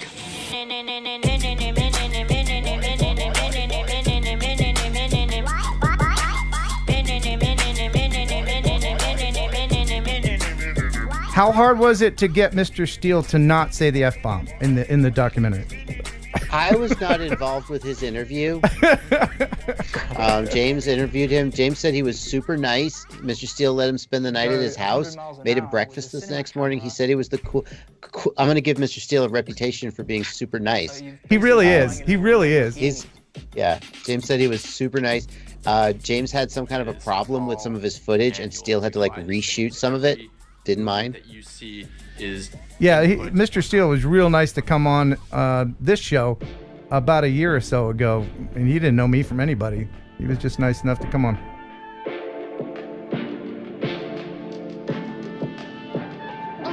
You want to know what one of my favorite things out there is? Your hands are shaking. Your heart is pounding. This is an adrenaline rush. Get ready for the ride of your life. Yeah, Dave? My favorite thing is Mr. Steele's the Ethics heated lipo bag. There's no other. Because in Alaska, when everything is brutally cold, it is the only thing that will keep my batteries above freezing when I'm hiking out to some godforsaken place to fly or to take pictures or take photographs. That is the best thing that anybody has ever created. We used to use electric boot socks in Colorado. Oh yeah, Protest was held in February on the last day to submit comments. Let the FAA know why their proposal is problematic. That was a cold day there. We do need things like remote ID and registration, but we need to do it in a way that is reasonable and fair to the community and to the technology. All the different types of drones get lumped into one bucket. We don't deliver packages. We fly these things for fun and sometimes for cinema. We're not flying anywhere where there is going to be a manned aircraft. We're below the treetops most of the time.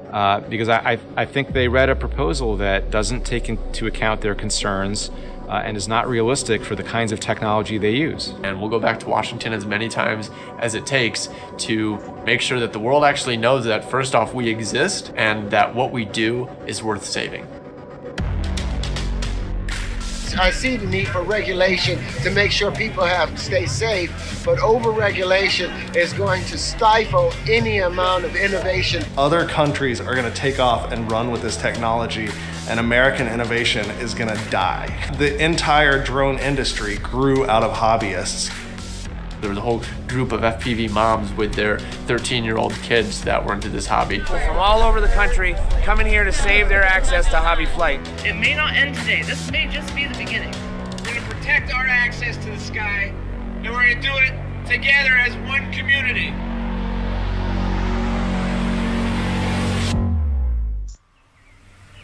The Bardwell Complex. Hey, Ken, you've been there. Yeah. I've been Being there able to too fly on is such an Velociraptor. amazing experience. And my goal is to help everybody who wants that amazing transcendent experience be able to get through the obstacle course and be able to enjoy the hobby. People send me things occasionally. This is a sign that a local guy made for me with my slogan on it. That's kind of cool. I'm Joshua Bardwell, and you're going to learn something. We got a lot of videos. Look at all those parts that are videos. going to go into this build. And we're going to start with the frame. No, there's plenty of room there. Oh, yes. You got to solve problems like this, and you just got to love it. So I build these drones on a regular basis and have been for the last 6 years. I've worked with government agencies and people in general that are trying to learn about drones that, are trying to understand more about what this technology is capable of. These two drones are the drones that I fly every day, all day. Like I use this drone for cinema work and I fly this drone freestyle. With these kinds of drones, most of them are custom built. It's extremely lightweight and also extremely durable. FPV drones is just like, it just fosters innovation and creativity. In a bind, you can I'll just throw these ducks on and do all the stuff the Squirt can in terms of being safe around people. This is like my first foray into carrying things like a Blackmagic Pocket or a Komodo. The design is all driven by the needs of the pilots. You got one of those. There's just so much science you can learn through building a drone. We make the best pilots. We make the best innovators. You can't make this illegal without holding back the United States as a source of innovation. Awesome. Awesome. Yeah. So where can we see when's it going to come out? When's the movie going to come out? Well, right now the trailer, that's the teaser trailer, it is available. You can watch that as many times as you want, and I hope you do. The film is still shooting. Actually, I just went to Atlanta 2 weekends ago, I think, to do James wanted to get some footage of just some guys doing a fly day, just some freestyle fly day. So we all went to a location and flew. I think he's almost got all the interviews done. I think he's got like one or two major sort of shots that he needs to get before he finishes the edit. And I think he's targeting festival season in the spring. So there you go. Very good. And I'm sure some people may have noticed that I think the audio may be a little bit off with, is it all of us or Jake? Give me a bop, bop, bop. 1, 2 there. 1, 2, 3. Okay, I think you're good. I may be asking. What about me? You may be a little bit off, but I'm. Me? Yeah, just a little bit. I hope it's not too annoying. It's not your fault. I blame Wirecast entirely. I do let's, too. let's be honest. Isn't anybody who flies drones a little bit off? That's true. True. Maybe it's out of sync. I don't know. Yeah. We are crazy. I may be asking too much of my bandwidth, but let's see. Mr. Shaddix, Fly High FPV, do you have any questions? I'm going to let you go because I'm going to see if I can save a little bit of my bandwidth. But do you have any questions or anything? It. Let me know if you need some drone parts. I got 3D printed stuff all day long, custom made, just for you, just for your quad. You got it, man. And that's flyhighfpv.com. Thank you, sir. All right. Awesome. Nice meeting you. Yeah. Wonderful. I'm glad you guys could talk because he's a big fan.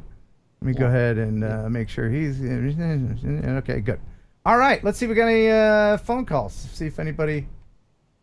Let's see. My name is Ed. I'm a big fan. Call me. So we're gonna call Ed. All right. Can you hear him? Can you hear the ring, Josh? I can. All right. You got a heck of a game there. It's almost like an old radio man. Hey Ed, welcome to the program. Let me give me 1 second here. I gotta mute this thing. Yeah, mute the stream. There we go. I didn't want to put a hole in time. Excellent. You're on with me and Jake and Mr. Bardwell.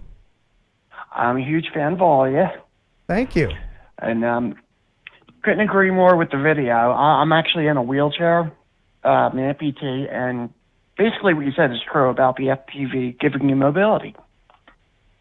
Absolutely, yes. I had someone on the show recently who was in a wheelchair as well, and he was talking about the freedom that he gained when he discovered FPV, and he brings it to his fellow differently abled people. Yeah. Bit of a pain in the butt, though, when I crash it in the woods. Yeah, well, you have to be with somebody to fetch it, I guess, right? Oh, yeah. I got the local kids as gophers. Yeah. You're always, hey, kid, you want to make $2? Go get that thing. Pretty much. Do you have a question for Joshua? Just more of a statement. I have to say, I'm a computer expert by trade. I've been 20 years in the computer field, and beta flight, I wanted to rip my hair out until I watched your videos. So I just want to thank you. Yeah, it's something. It's something. Yeah, it was a learning curve.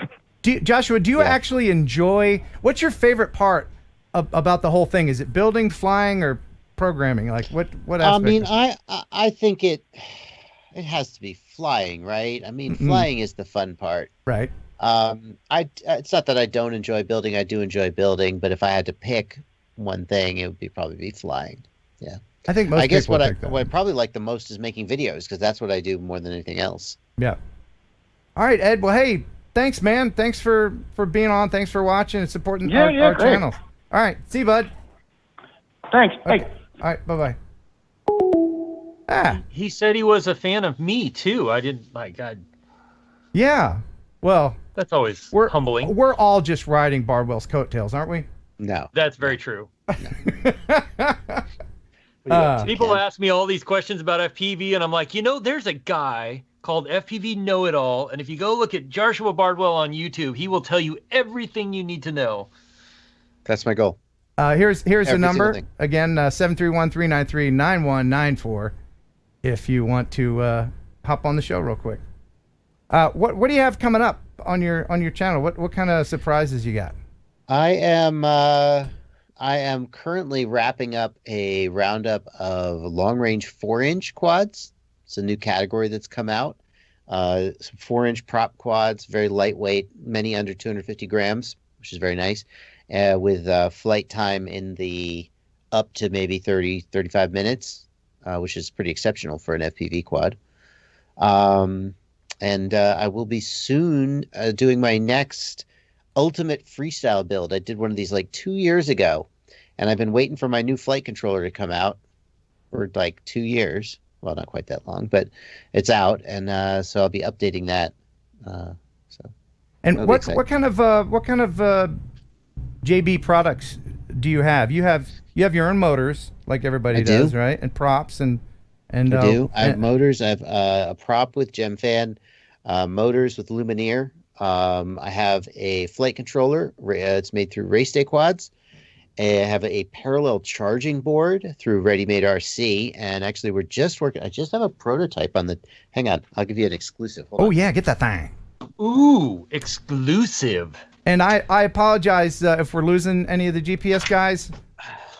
Good thing I've got pants on, right? Yeah. So this is a new version of my parallel charge board that's coming out soon. So whoa, that looks magic. What is that? Explain it to a dum-dum like me. Lets you charge a bunch of batteries all at once. With, I mean, in the wall, one right? Charger. In the wall. Well, yeah, it plugs into your charger. Okay. Oh, I see. Okay. It doesn't hurt the charger? Well, that's hopefully not. Right. But like, it does them simultaneously, or does it do it? Yeah, it puts them in parallel. So we have one charger, you can charge one battery, but this puts them in parallel. So you could charge, like, we could charge, 1, 2, 3, 4, 5, 6. I think that's the checker though. 1, 2, 3, 4. So 8 of them. Oh my gosh. 8? And, man, I'm gonna have to spend more money.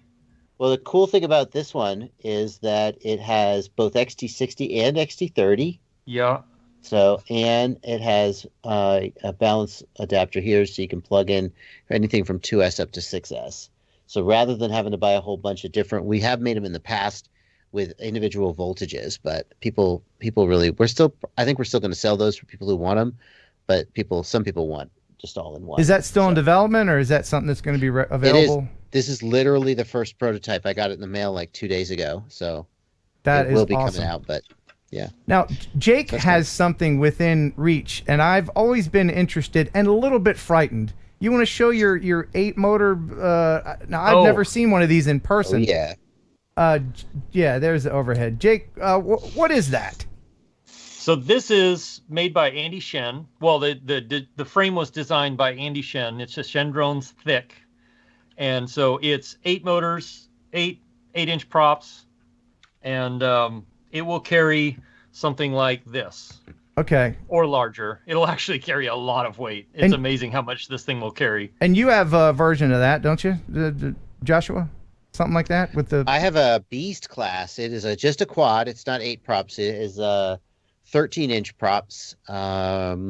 Similar. It's a bigger quad, that's for sure. What do you call the ones that have the dual, the push and pull on the same arm? What do you call those? I guess I would call that a coaxial octo. Do they fly better? Like, I'm really curious about them because they just look dangerously awesome. Well, I'm sure that the advantage of it is that if you lose a motor, you don't lose your $30,000 camera. True. Exactly. That's the main thing. Yeah. They don't fly better. Arguably, you lose some efficiency, but you have a little redundancy, and that's nice. But the mixer is simpler. So you could just use you can use an octo mixer as well, but you can run them if you have a flight controller with only 4 motor outputs. You can run the 2 coaxial motors off of 1 motor output and just run a standard quad mixer and still have a little bit of redundancy. Okay. We had a couple people in the chat asking about your parallel charger and how much it will be, you think? Unknown. Still too soon to sell. But it won't have a comma in the price, right?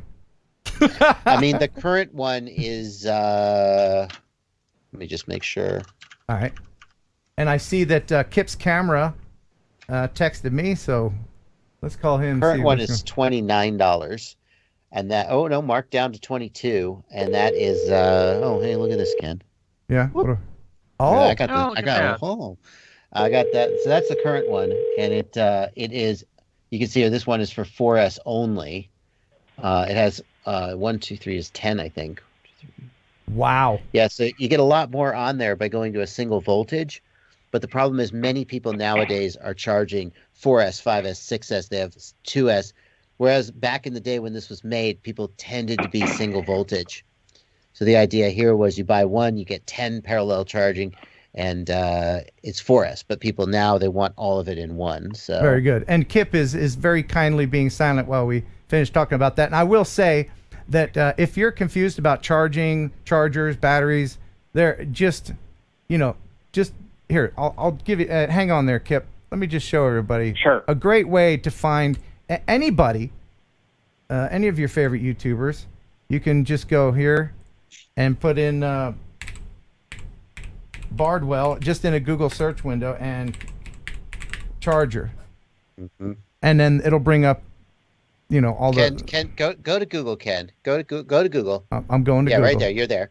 So, okay, start typing Joshua Bardwell. What does it autocomplete? That's what I was noticing. Oh. Yeah. Keep typing. Type Bardwell. Okay. Type my last name.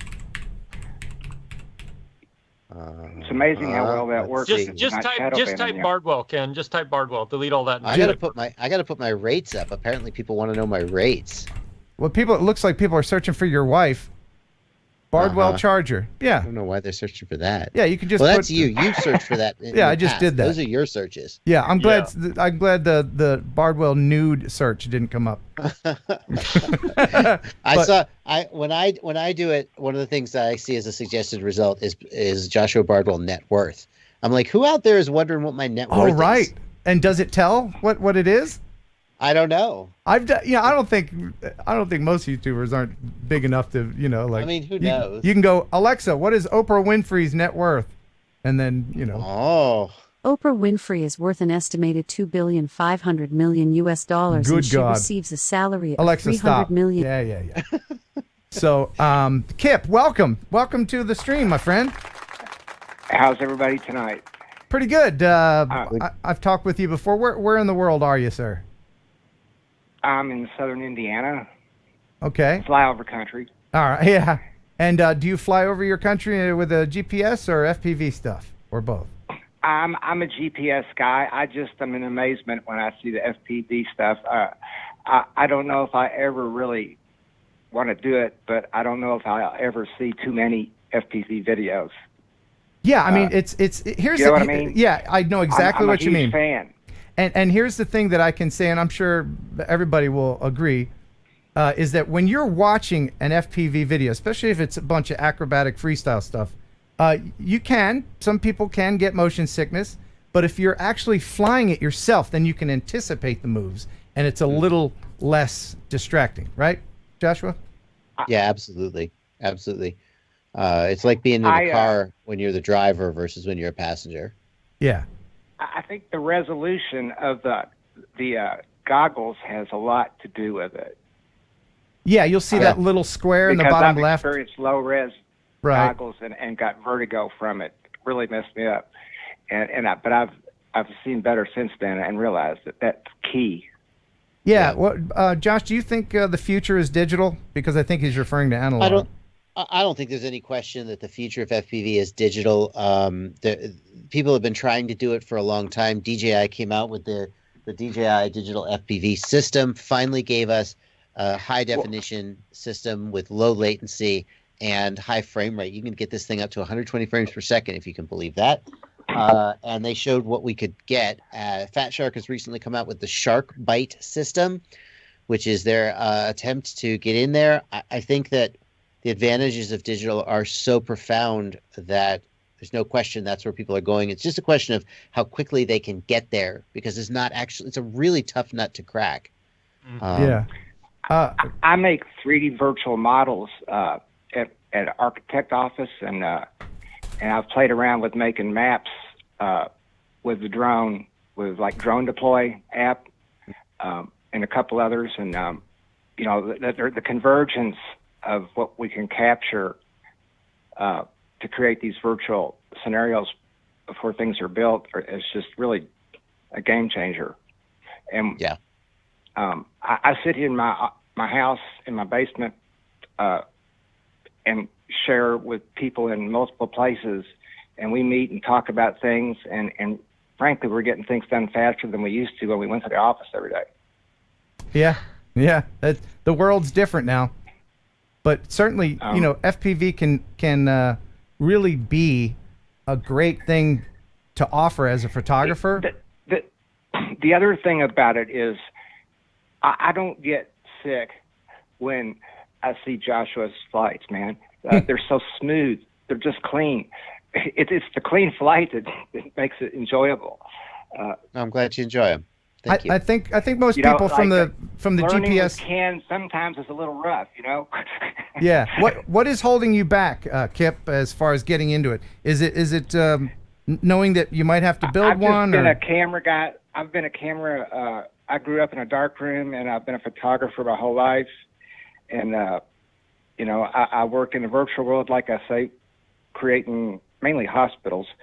And I don't know. It's just maybe I just don't have the time for it. I don't know, priorities, But there's one thing for sure. Like I say, I don't think I could ever see too much of your all's work. It's just amazing. Well, thank you very much for calling in. We appreciate it. And I always watch. It's something I wanted to mention. I never heard anybody talk about this, but I always watch this show on my big TV. I seldom am around my computer, and so I often don't chat much. I just laugh at everybody else's chats.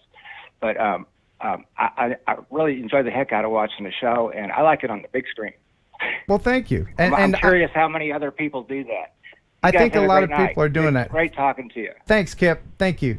And I'll just let everybody know that I recently put every single one of the shows, all 172 shows, in audio form on available on iTunes and Stitcher and wherever else you get your podcast. So that's available, and I will put a link in the description of this as soon as I upload it. So you can now, Jake, you very often just listen to the show, right? Yeah, a lot of times, the time the show comes on and starts, I'm driving somewhere, driving home from someplace, or because everywhere in Alaska is really far away, and you have to drive for hours and hours and hours to get anywhere.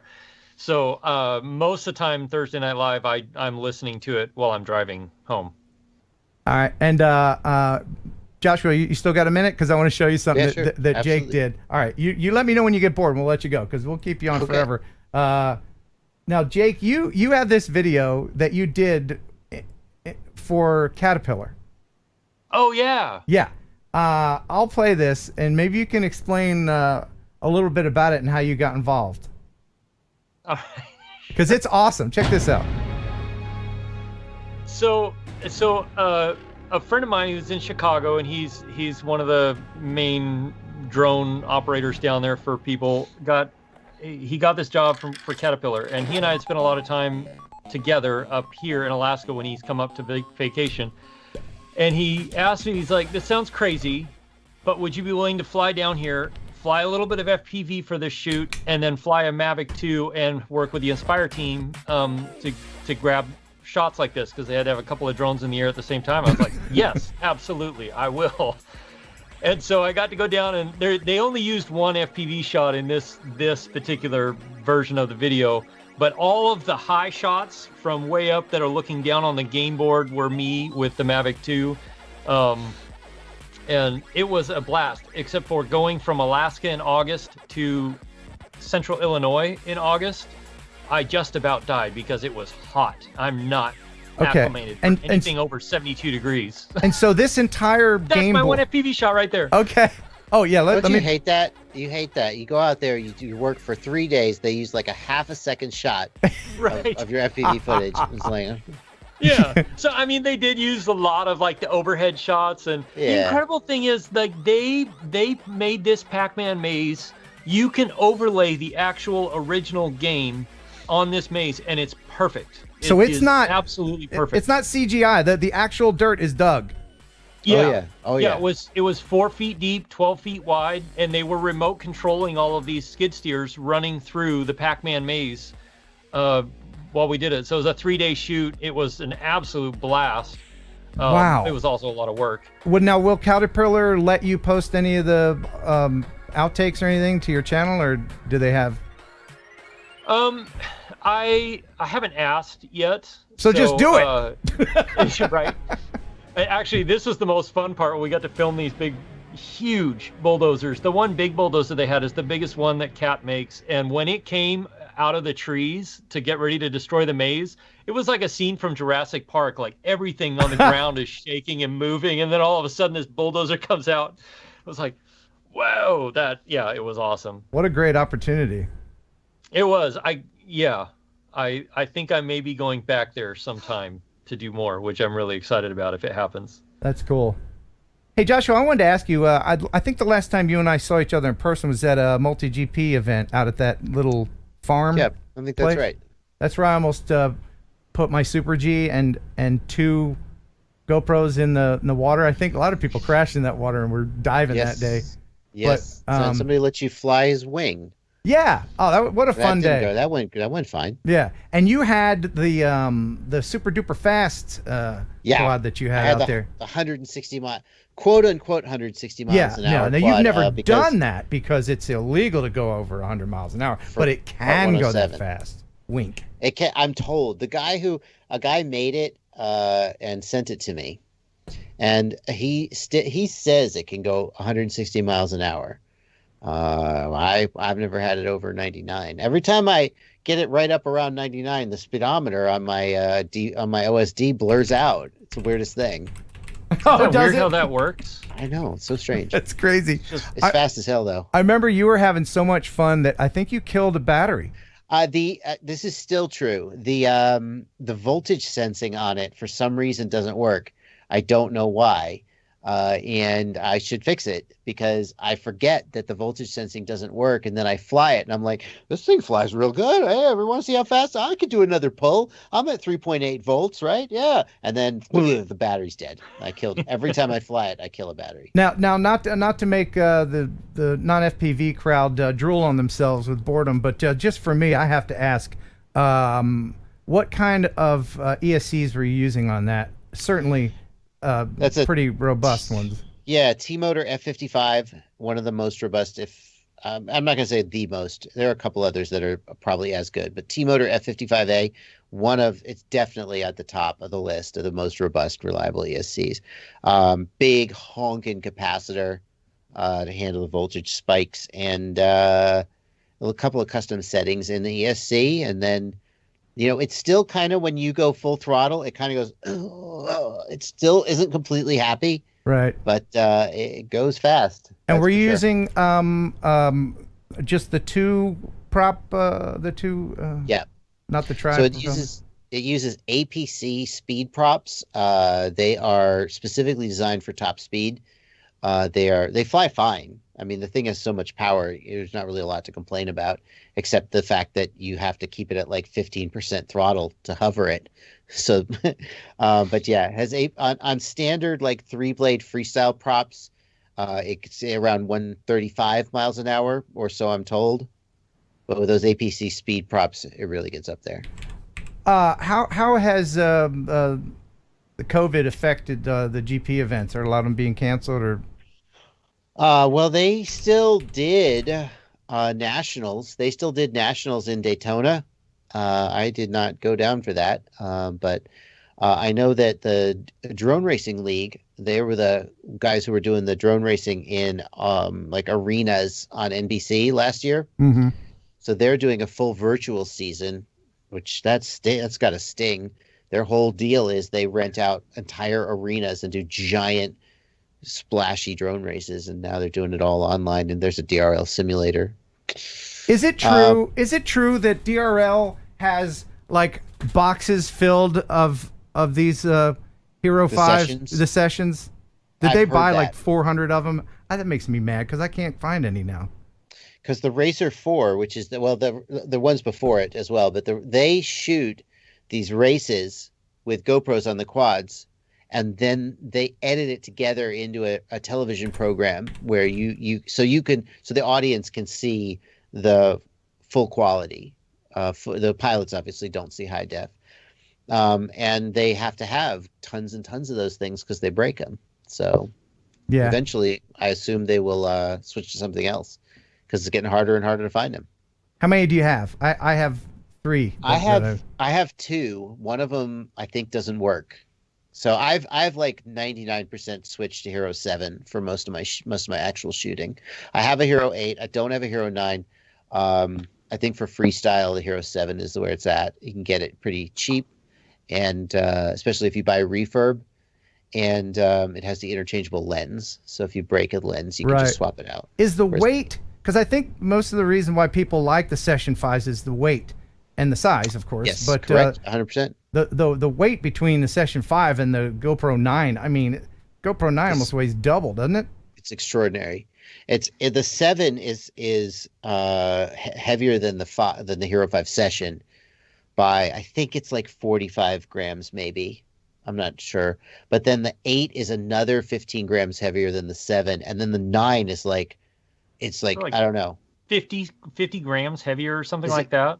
Is it 50 grams heavier than the 8? Way heavier. It's so much heavier. I don't know if I'm surprised if it's 50, but it's way heavier. Now I see what you've got in your hands there. That is the naked GoPro from Aerialvation. Is that right? This is your own. This is from Nameless, and then this was one of my GoPro Hero 8s. Did you disassemble that for kids? I was just about to ask Bardwell the question because I have a Beta FPV 95X, and it came with the little thing, the casing for a naked GoPro. I wanted to ask Mr. Bardwell if I can turn my Hero 3 and if I could use the components from this to do that. Can I tear this one down? The thing, I mean, I'm sure you can, but the thing is they have a power board that lets you power it from battery voltage, and it's very, very clever what they did. There's a connector on the GoPro circuit board, and they just snap into that connector, and it just snaps on the back. But you have to get a power board to, I mean, if you want to solder it up, you can do whatever you want, but you have to get a power board that matches your camera. So like if you have an 8, they'll sell you the power board for an 8 and it just snaps on. But I don't know if anybody's making one for a 3, Ken. I think it's time to retire that 3 perhaps. Yeah. I just have it because, I hate getting rid of stuff. It's a good camera. But now speaking of what is light FPV quads, what do you call them? The Cinewhoops, maybe? Yeah. Now, you know our buddy Umagod, right? Oh, yeah. I've met Tommy. I Okay. worked with him on Rotor Riot for a while until he left. Super nice guy. I got an email from Rob, who is in Haarlem in the Netherlands, and he said, "Did I see Umagod's latest video? It's awesome." And so I asked Tommy if I could share a little bit of this. It's him flying through Union Station in L.A. Oh, yeah. Have you seen this? Yeah. I've seen this. He's crazy. He's so good. Yeah. He is so good. The setup, what do you suspect that he's using here? I know he's using like a... I mean, I would guess he's using some kind of ducted 3-inch. I believe he flies the Acrobat, doesn't he? Does he fly the Acrobat for this kind of work? I would guess he does. For some reason, I thought on this he was using his Omega 95. Yeah, that's it. He has what does he call that? He has his own 95 millimeter quad. And a lot of people want to know how you get such smooth. Is he using Real Steady? I mean, after this? I hate to say this. I don't want to like accuse him of something he's not doing. But I think there's. I mean, Real Steady is just a tool in the toolbox, right? Yeah. It's like saying, how dare that director of photography use an ND filter? Why doesn't he just change the shutter speed or stop down? Sure, It's Real just a Steady tool is in not the going to make you a toolbox. better pilot. You have to be a good pilot to get. So for the shots basics. like this, you have to use something like Real Steady to stabilize it. You cannot fly a drone this stable, especially a small one. Yeah. But if you look at the raw footage, it's still really stable and very, very challenging. Like one of the things that I learned is I've tried to do some of this and I haven't put any of it up because I'm just not there. You have to avoid movements, right? You have to make it as smooth as you can, because every time you make a sharp movement and Real Steady has to compensate, then it has to like crop in, or it looks unnatural. So it's just such a skill. Though then you put Real Steady on it. You have to plan. You have to be looking at anticipate your next move, like even more so when you're just flying freestyle. Yeah. So Real Steady is taking it and smoothing it even more, but you have to fly it as smooth as you freaking can so that Real Steady has something good to work with. But yeah, this is all process. This is either hyper smooth or probably Real Steady. It looks like Real Steady. The way it kind of stretches around the edges, Real Steady has a real distinct way it does that. Is it true, Joshua, that the Hero 9, the GoPro 9 will do away with the need for a Real Steady? Well, GoPro Hero 8 has Hypersmooth and Hypersmooth Boost, which is I would say Hypersmooth and Hypersmooth Boost were the first time that in-camera stabilization could kind of go toe-to-toe with Real Steady. The difference being that Real Steady, you do it in post and you can tweak it, whereas Hypersmooth Boost is in camera and it just kind of does what it does. And there's a time and a place for both. And then in the Hero 9, they've taken it to the next level, and it can be even better. In addition, I think that in the Hero 9, because GoPro bought Real Steady. Mm-hmm. They were like, so there's some kind of integration between Real Steady and the Hero 9 where they work really well together. I don't know if it does away with it. Personally, I like the ability to kind of tweak that smoothness slider, in post. But there's also going to be times when you're just like, screw it, I'm just going to do it in the camera. And it's nice to have the option. Cool. I think the difference I've seen is the Hero 9 does a great job of stabilizing footage, especially if you're a decent pilot and you fly fairly smooth. But Real Steady still has the edge in the way that it anticipates the movements that are coming because of the way it looks ahead at the gyro data.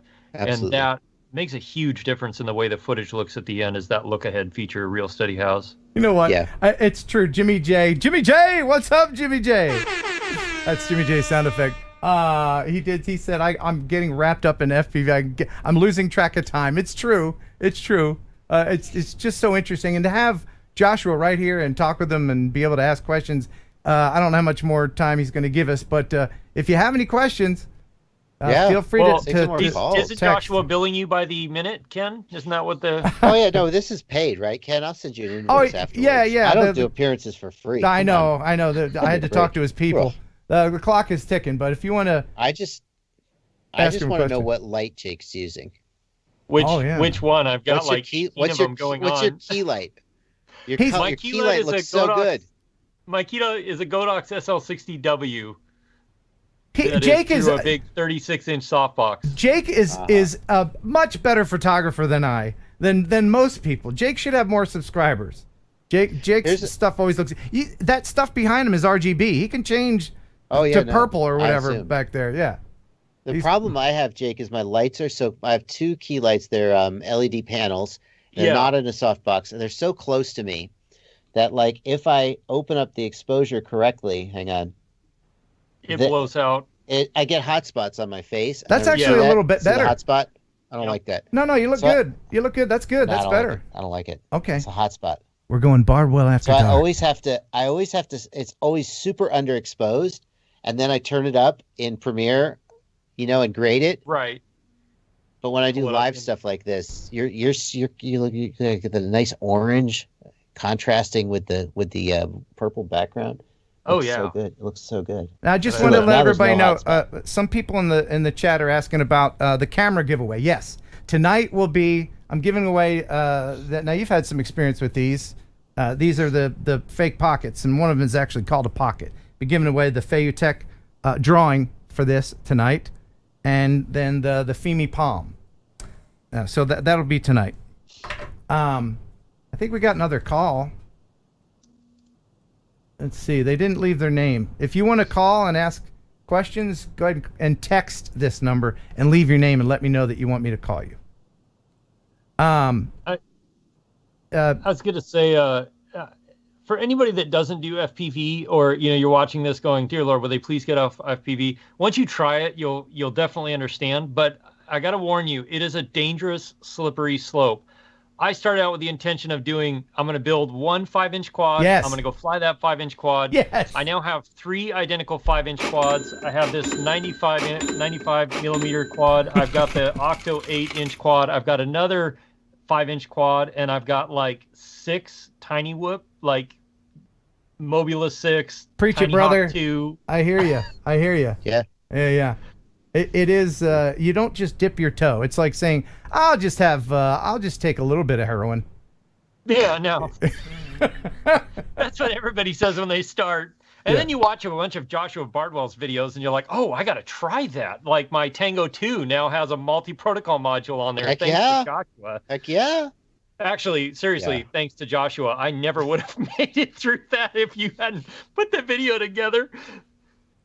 Awesome. Now, I think we got some people calling. Just go ahead and text, and we'll get to you here in a second. I wanted to ask you how our pal Zoe FPV is doing. I know she lost her job and she was having a hard time. And wasn't she going to be on the FAA board or something? The panel advisory board. The drone advisory committee. Yeah, I don't know the exact procedure, but the drone advisory committee is they. In theory, they advise the FAA about drone regulations, but if you look at what remote ID, the proposed ruling said, it seemed to ignore basically everything the DAC said. So I guess it's I don't know, but there were some seats available on the DAC, and she was going to go for it. I don't know if she got it. I guess I probably would have said heard if she'd gotten it, but last I talked to her, I think she was still trying to get it, but then her job stuff kind of derailed everything. I hope she's doing well. I really hope that she'll land on her feet. The kind of work she was doing at the company, I feel like that for a person with those skills, there's ample opportunity. I mean, I don't know about her exact situation, so I don't want to, Yeah, she was developing and worked for a long time on this drone that she put together, and it was just ready for market when the company kind of went bust, and so that was really frustrating for her. But anyway, she flies a lot of 3D. Do you do any 3D flying? I have. Okay. And I was like, well, that's hard. It is hard. It's fun. It's different. It's hard, and I'm gonna let her I'm just working on flying right side up. Yeah. A little better. Yeah, me too. All right. Now I wanted to share because I know how much you enjoyed watching me fly into the pole in the roundhouse. Just a couple days ago, me and my buddy Chris we found a new spot to fly FPV in Jackson, Tennessee. It's at some fairgrounds, and when they're not out there doing flea markets, we like to go out there and fly. And we went out there, and there were these two cops sitting across this covered bridge, and we were wondering what they were doing. And so far, I haven't had any problems with cops, and I'm usually pretty good at about talking my way out of things. So I sent up the Mini 2, and I'll just share this. We wanted to see what the cops were up to, because they did that cop thing they do where they 69 their cars, and they just kind of talk to each other out the window. So I said, well, I'll send the Mini 2 over there and see what they're up to. So that'd be good. Ken, you don't know how to leave well enough alone, do you, man? No, well, you know what? I tell you, my gray hair, it makes me look old, but it also gives me a little bit of cred, because I can be I don't know, man. Well, I'm just an old guy. I don't know what I'm doing. Sorry, guys. Yeah, but you got all those tattoos. Oh, that's true. I am a tattooed malcontent. Yeah. Yeah. So, but this is great footage. It's down res to 1080 for the stream, but it was shot in 4K. So, Jesus Christ. I went right up to these guys, and Chris is like, dude, you're so close. I'm like, yeah, but not close enough. I can't really see what they're doing. So I thought I'd swing around, do a little orbit around them. So far, everything on the up and up, not flying over moving cars or over people. What drone were you flying here, Ken? This is the Mini 2. Okay. At least it's the Mini. The Mini is somewhat non-threatening. I just feel like cops don't like it when someone is like being nosy around them. Yeah. But yeah, I didn't see in the phone their expressions, and you can barely see it here on a big screen, but they seem to be cool with it because on the way out, they drove by slow, and then I waved at them. They're like, hey, how you doing, crazy old guy? But that's the bridge that I'm going to play some footage of Chris losing the first GoPro he's ever lost, and he lost it with that bridge. But yeah, here's our spot, which is great when it's super hot out. We just pull in there. Nice spot. I like it. It's good to have a good spot to go to, So I thought for sure they'd put the lights on for me. Yeah. All right. So then Chris decided to fly his, and this was the first pack. All right. Now, I know you never say the last pack, right? You never ever say that. Ever. Don't do it. No, that's bad luck. I think it's like bringing a redheaded girl on a ship, right? It's one of those bad luck things. But okay, so here is Chris. This was our first flight after setting up. That was some wind. Yeah. There was a lot of wind. It's always nice to be able to blame stuff on the wind. Mm-hmm. Well, I was out there. You gotta have excuses. I actually blamed Wirecast when I was out there. Damn, Wirecast is making that drone fly all over. I'm gonna blame analog. What am I looking at here? Ugh. Yeah, there's a reason Analog why video. we're not seeing GoPro footage, and you'll find out here in a second. Oh no. Yeah. You tell me, Joshua, if this was a wise move on his part. It's all about your skill level. And a quick left turn. Oh no! Ooh. Oh. Oh no! Oh no! Just some drink. Is it in the water? How did you lose the GoPro though? I mean, it's not like that's a rushing river. He hit the post. We thought. Yeah, but where did you not find the GoPro? The bridge. He thought it was in the water, but you can see it was landed. It was on the bridge. Oh, you found it. You found it. Yeah. We found it. in the water too, man. Oh. Yeah, it could have. I think you hit this pole. Could have gone in there. How is it? Yeah, I think I definitely need a new GoPro now. Oh, Did it break the lens? Or did it just knock off the cover? Just the cover. Oh, but here we go. Oh, nah, you can fly with that. That's no problem. Can you? Oh yeah, you can fly. You don't need that. That's true. I got mine from my naked GoPro sitting here in a plastic baggie in case I ever need to relink my phone with the GoPro. And listen to what he says at the end. Listen to what he says to me. He's. Rub it off with me. Oh, is that it? Is that what it is? My bad luck. Oh, good. Finally, my bad luck is gone, and now you have it. Okay, tag, you're it. Keep that bad luck. Thanks, friend. So what were you saying, Jake?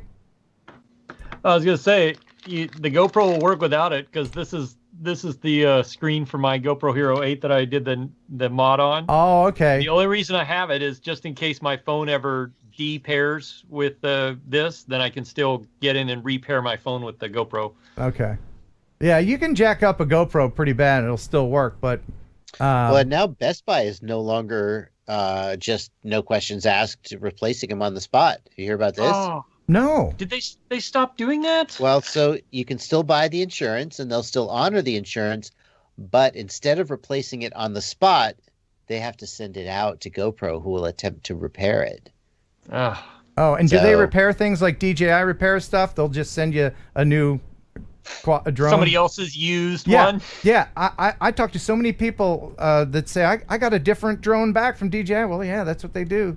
They just, I think a lot of people imagine that there's some guy just, we got a new drone to fix. Let me get my tools. No, they just throw it on the pile and give you another one. Yep. Yeah. So you still get a new GoPro, but you don't get it right there in the store on the day of. That's what I'm hearing. Oh, right. Right.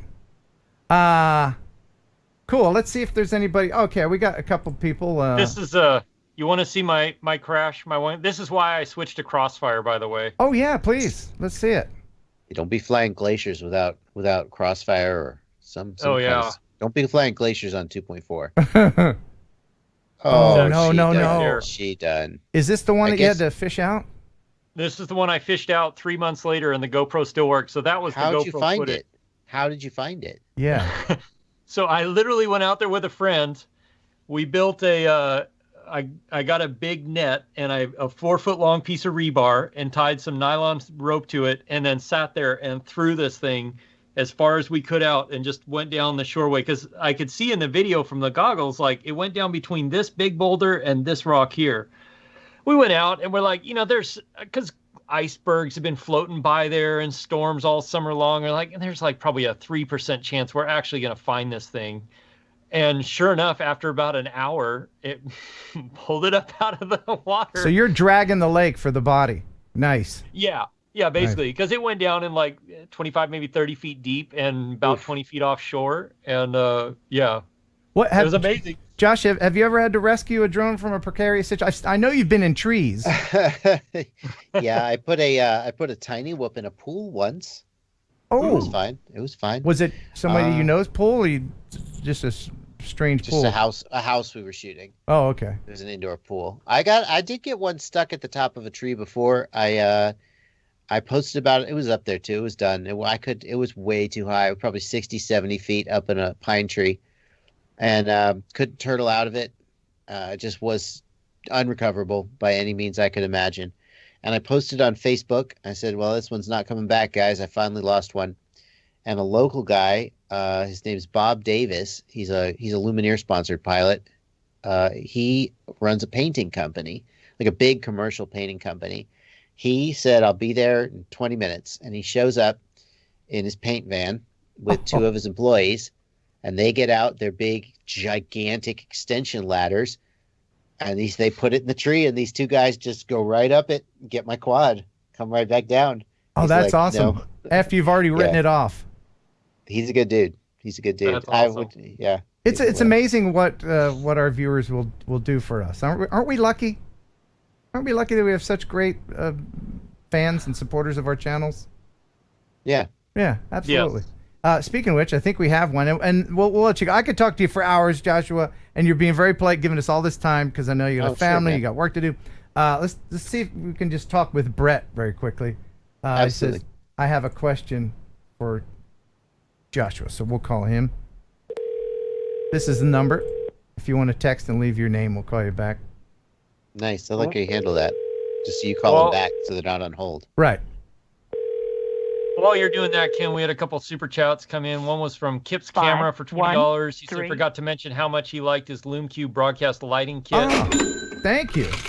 And then Philip Cochette Gave $5. Did we get? Just got home from the old ball and chain. Called work. We'll catch up on the replay. Oh, cool. So we got super shatted. Thank you for the super chat. There's super chat all over the place whenever he does that. Thanks, man. Who else did we miss? I think that was it. That was as far back as I can All right, scroll. cool. And we're going to call Aaron from Indiana. I think he super chatted before. If you hear the phone ring, just mute the stream for a moment. Wait, does that? Hello? Hello. Hey, is this Aaron? This is Aaron. Hey, Aaron, welcome to the stream, buddy. You're on with Ken and Josh. Hey, and how you doing, Aaron? Jake and everybody's here. So do you have a question for And us? Jake. My question is, where do you think FPV is going with the DJI digital and the future digital coming from overseas? Do you see digital being the complete future? Yeah, I mean, I think that analog is going to be analog video. So we're talking about video, right? When we say that, I assume we're talking about the video link. I think analog it's going to be a long time before analog goes away because of the price. If you think about the like I like to make analogies to other transitions that have happened in my lifetime. The transition from tapes to CDs, I lived through that. I was very young, but I did live through that. The transition from VHS to DVD, and then eventually, I was going to say to Blu-ray, but really to streaming. And if you look at those transitions, they happened pretty quickly. I think that it's going to be hard to get the price of digital FPV gear down low enough to just who has a VHS player anymore? Why bother? You get a DVD player for $19 at Walmart, right? Who cares? I think that the size of the market is so small, though, that it'll be very difficult to drive the price down enough that analog goes away. So I feel like analog is going to stick around, but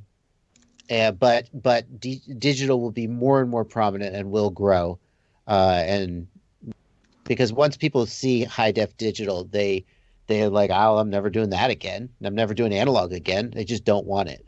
Right. It just looks bad. And once they, can get the latency to where competitors can use it as well. Does that answer your question there, Aaron? I'm literally holding out for a DJI Black Friday sale. I wish I had jumped in on the sale for Father's Day. Yeah, price is the main reason not to. I mean, there are a few other technical reasons why someone might stay away from DJI. And also some people just prefer not to support them as a company, although probably not a lot of the people watching this live stream. But there's no question that the DJI FPV system, if you can afford it, is just an incredible package that delivers just an amazing experience. It's so cool that in FPV, at least, all of the products that we're used to using are like just cobbled together. They have terrible quality control, and then we get an actual consumer product with polish and refinement and a user interface and actual quality control. And it's like, oh, this is very nice. Do you think that the SharkBite system is a real contender? I think that if it were less expensive, it would be more able to pull people who are sort of on the fence. I think it has its place. I don't think it performs at the level of DJI in terms of range and image quality, but it does perform better than analog, in my opinion. Okay. But the problem is that it's so close to DJI in price that you almost might as well get DJI unless there's a particular reason you don't want to do that. Cool. Well, hey, thank you, Aaron, for calling in. Sorry to hang up on you there. You got time for one more call there, Josh? Yeah, for sure. Okay, one more call. Let's call Chuck Clark. He didn't say where he was. Check in the chat here, too.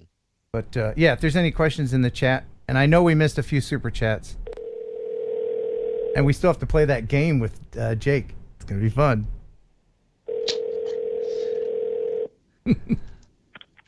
Hello, Ken. Is this Chuck Clark? Yeah, I'm afraid it is. Hey, Chuck, how you doing? Thanks for calling in. And where are you in the world? I'm in Kentucky. All right, very good. And you're on with Jake and Joshua. You have any questions? How's it going? Yeah. Hey. When they were flying inside that building and it's so smooth, do you think that they changed how the throttle curve in the radio, they flattened it out to try to make it more smoother, or, or slow down the controls to make it smooth? Well, I would actually I'll give my opinion, but I don't do professional cinematic stuff. So, I feel like Jake could probably weigh in too. I don't know about the throttle. I think a lot of people leave the throttle alone, but I do think that people turn the rates down and may do other things to the way the rates work to get a smoother flight.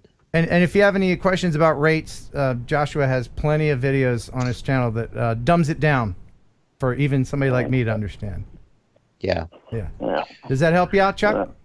Reese FPV in the chat says a throttle curve can help some people. You're right about that, Reese. I'll speak from my own experience. I almost never use throttle curves on my quads because they have so much variance in their weight and so much variance in their thrust and power and thrust to weight ratio that I would never be able to put a throttle curve that matches the throttle across all my quads. So by simply leaving the throttle linear, all I have to do is at that moment that I take off, feel where the hover point is, and then just sort of click in my brain, and now I'm just flying, right? So I don't use a throttle curve. I use a linear throttle. The only time I'll use the throttle curve is if I have a super powerful quad that I need to tame because it's just so powerful that I can't handle it. And for those GPS people who are drooling on themselves now, I barely understand what he just said. I do, which is surprising, but I barely. I know we're losing some people, but we could go deep dive with all this stuff. But anything else you'd like to learn, please check out Joshua's channel. And thank you very much for being on, Chuck, and supporting the channel. Thank you very much. All right. Good seeing y'all. Great show. Thank you very much. See you, Chuck. All right. Bye-bye.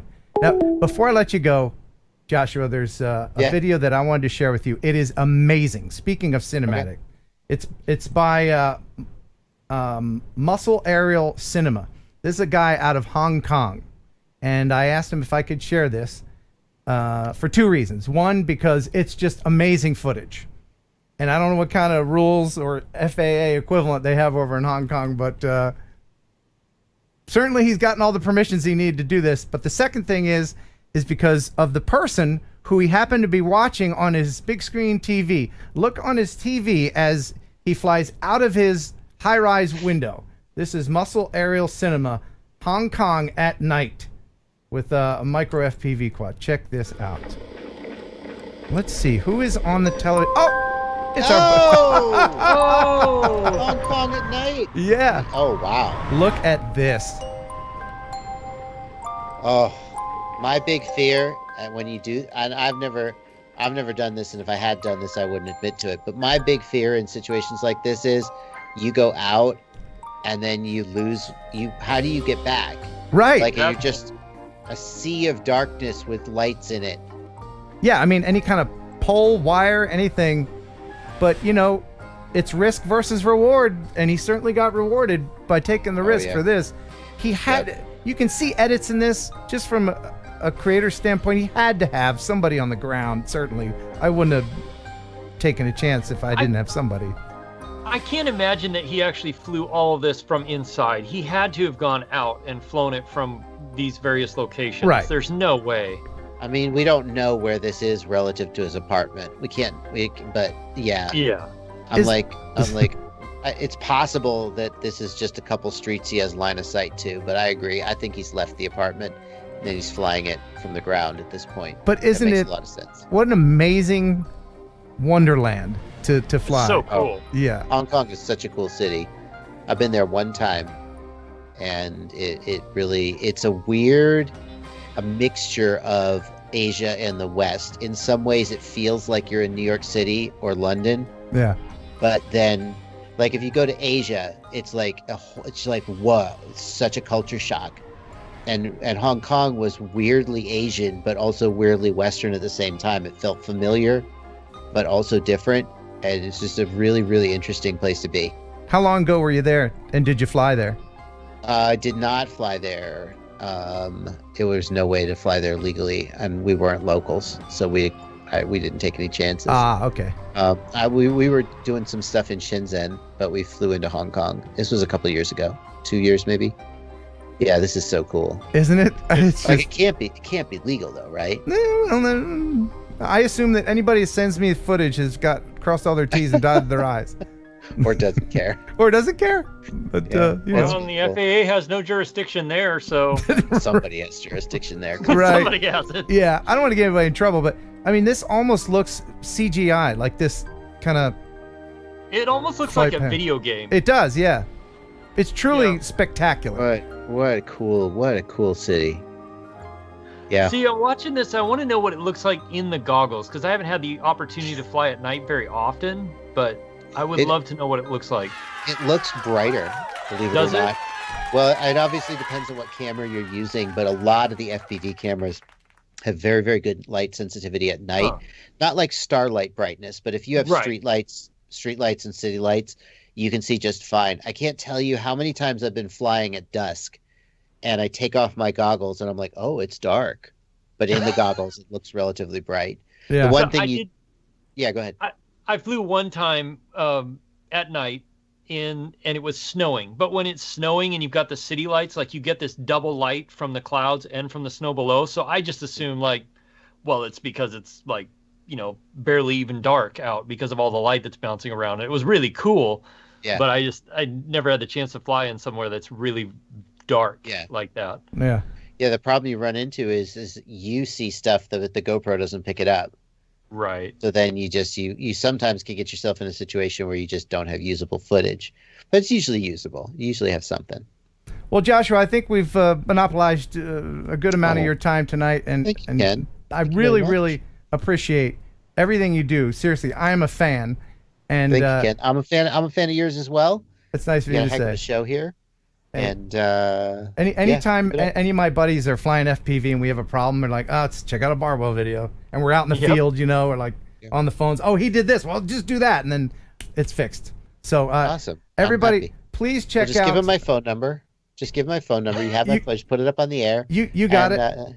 Yeah, I'll give everybody your phone number and your secret bunker address. I'll do that. There's a link to the Flow State documentary trailer in the description. Watch it over and over again and support FPV and our hobby. And hopefully... Well, it's all the same fight, though. Even if you don't support FPV, remote ID threatens all of us, whether you fly a balsa glider at an AMA field, whether you fly a DJI, or whether you fly FPV. It threatens us all. So anything that can help fight it. Absolutely. All right, man. Thank you, Joshua Bardwell. Thank you, guys. All right. Have a good night. We'll see you. Night. All right. Bye-bye. Well, he's the most awesome guy in the world, isn't he? He is. I hope someday to get the chance to meet him in person. I hope that for the chance to get to meet a few people in person, you included. Unfortunately, the 2020 hasn't made that very possible, but I can tell someday we will be able to travel again. Yeah, we'll hang out. Now, I wanted to ask you very quickly, and we're going to get to some viewer videos. It's going to be probably the longest show we've ever did tonight. You got time? Nice. We still have people watching. I know there's still people watching. There's still people commenting. So, Let me go ahead. I know there's the night is young. It's only 6:30 here. So let me go ahead and give away these cameras. All right. I know people are hanging on, waiting for this. Like, come on, just do the giveaway. Blah, blah. Yeah, Bardwell's great. Okay, blah, blah. Giveaway. All right. So probably going to drop 100 people after I do this, but I'm going to go ahead and draw for this. Now, the video that I put out comparing these and the DJI Pocket 3-axis pocket gimbal, there was a saying in there that I needed you to say, and that was, let me pocket your pocket, Ken. That was for the Feiyutech Pocket. And so now, let me go ahead and play the special game show music here. We're going to go to the Decideratron 5000 and see who wins the Feiyutech. Is the Decidertron 5000 worth it? The upgrade over the 4000? Oh, absolutely. Yeah, because the other one was white. This one's blue. That's the only. That's the only upgrade. It yeah. would definitely go better with my motif. Right. So if you put in, so I have 779 comments. That means if you put the right comment in there to win, then there's a 1 in 779 chance of you winning. So, oh wait, who won here? Let's find out. Chris W. But look, he didn't say, "Let me pocket that pocket, Ken." So sorry, wah wah. Man, so we're gonna have to pick another winner, and hopefully this person did it right. Yes, very good. Congratulations, Motor City Big One. Let me pocket that pocket, Ken. Congratulations to you. Make sure that you email me here and let me know that you won, because I'm old and I forget things. KenHeronUpload@gmail.com. So congratulations, you have won the Fayette. Have you any experience? Do you use any of these pocket type? I have never messed with any of the pocket type little gimbal cameras. I keep thinking I probably should, but I just don't. For me, a lot of what I do is it's so much about like how much weather can the thing withstand before it's going to go kaput. Yeah. And so these things would ice up pretty quickly. Yeah. All right. Now, at the end of that same video, just when you, and I urge people to watch my videos to the very end, because at the very end, I gave you guys a chance to win this Fimi Palm, which is kind of a redheaded stepbrother version of the other two. It's lower price, but it still does the same kind of thing. And so I just did a regular old drawing for that. And the person who I picked is, and I had many hundreds of entries, and the winner is Jeff Curtis. Jeff Curtis. So Jeff, congratulations. You won the Fimi Palm. Again, email me here to remind me of who you are and what you won, and I will send it to you. A lot of people ask me, are these contests international? Yes, anywhere in the world, and I don't mind spending the shipping. If you won fair and square, then that's, I once sent a $7 T-shirt to like the Netherlands. It cost me $40. I will do that for you because I want it to be fair. So let's get into the viewer videos. I've got a few here that are really cool. And then we're going to play a game called Alaska or Nebraska. Ooh. I'm going to give you a fact, and then you have to tell me, Jake, if it's Alaska or Nebraska. And then we'll get somebody on the phone to play, and then all they have to do is agree or disagree with you. You see how that works? All right, so here's the number to play that game. If you want to be a contestant, then text me at this number. Let me know. Just say, yes, I want to play, and then give me your name, and I will call you back. And now, here is Jake with a joke as I take a sip. So the other day I was watching bears fish for salmon in Alaska because I live here and I can't do that in person. But I was watching them live on YouTube. My kids came up and asked me what I was watching, and I said, a live stream.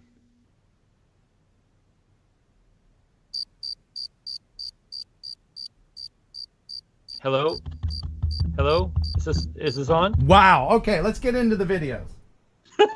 Now, I mentioned at the top of the show that I've got some videos sent from countries that I haven't gotten videos from before, and that is wonderful. I urge you to do that.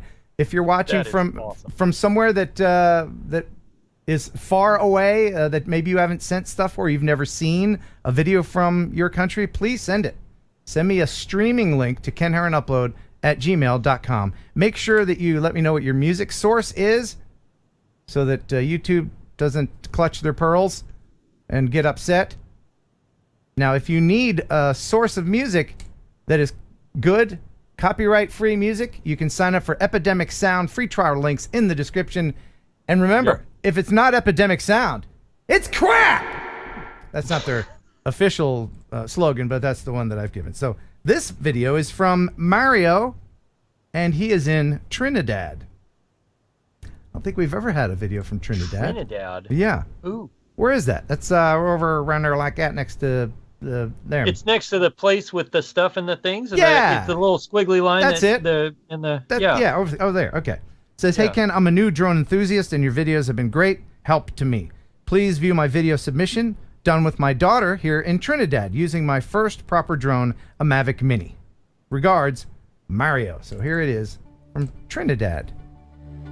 Oh, that already looks a lot warmer than here. Yeah. Do you think he color graded the water, or because the water is amazing, like pastel blue there?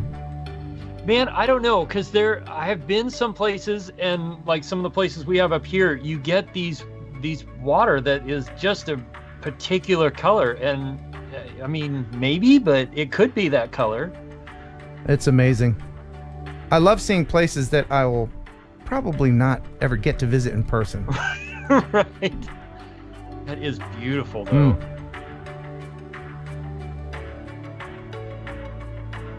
And this was done, I think, with the original Mavic Mini. Did you get the original? You got the original Mavic Yeah, I had the Mini, original.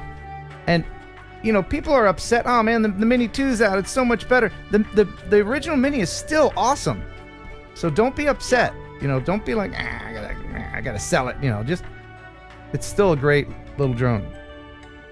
You know, I mean, I didn't get the original Mini because it didn't shoot 4K, but mostly I didn't get it because of the Wi-Fi control link.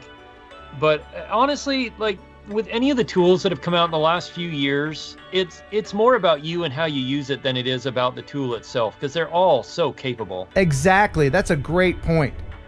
And I try to make that point a lot with people. Thank you very much, Mario, for sending that in. Yeah, that was great. There's a train. I live near a train. There's a train coming. You can hear it in between me chatting. But yeah, you know, people looking for, oh, it shoots 8K. It's got stable. It's got follow me mode. I mean, you know, there's plenty of stuff that you can do with even the older Phantom series drones. If you got the skills, then you don't need such fancy schmancy. That's right. Know what I'm saying? You know what I'm saying? I know what you're saying. And now you're keeping it real. I'm keeping it real because you know that's how I roll, yo. All right. I got one video from this guy before, and I encourage him to send in more. This is from our buddy Philip Schappert. I know that's not the way you say it, but he is in Tehran. Ooh. Yeah. That's Iran, right? Yeah. Yeah. Tehran, Iran.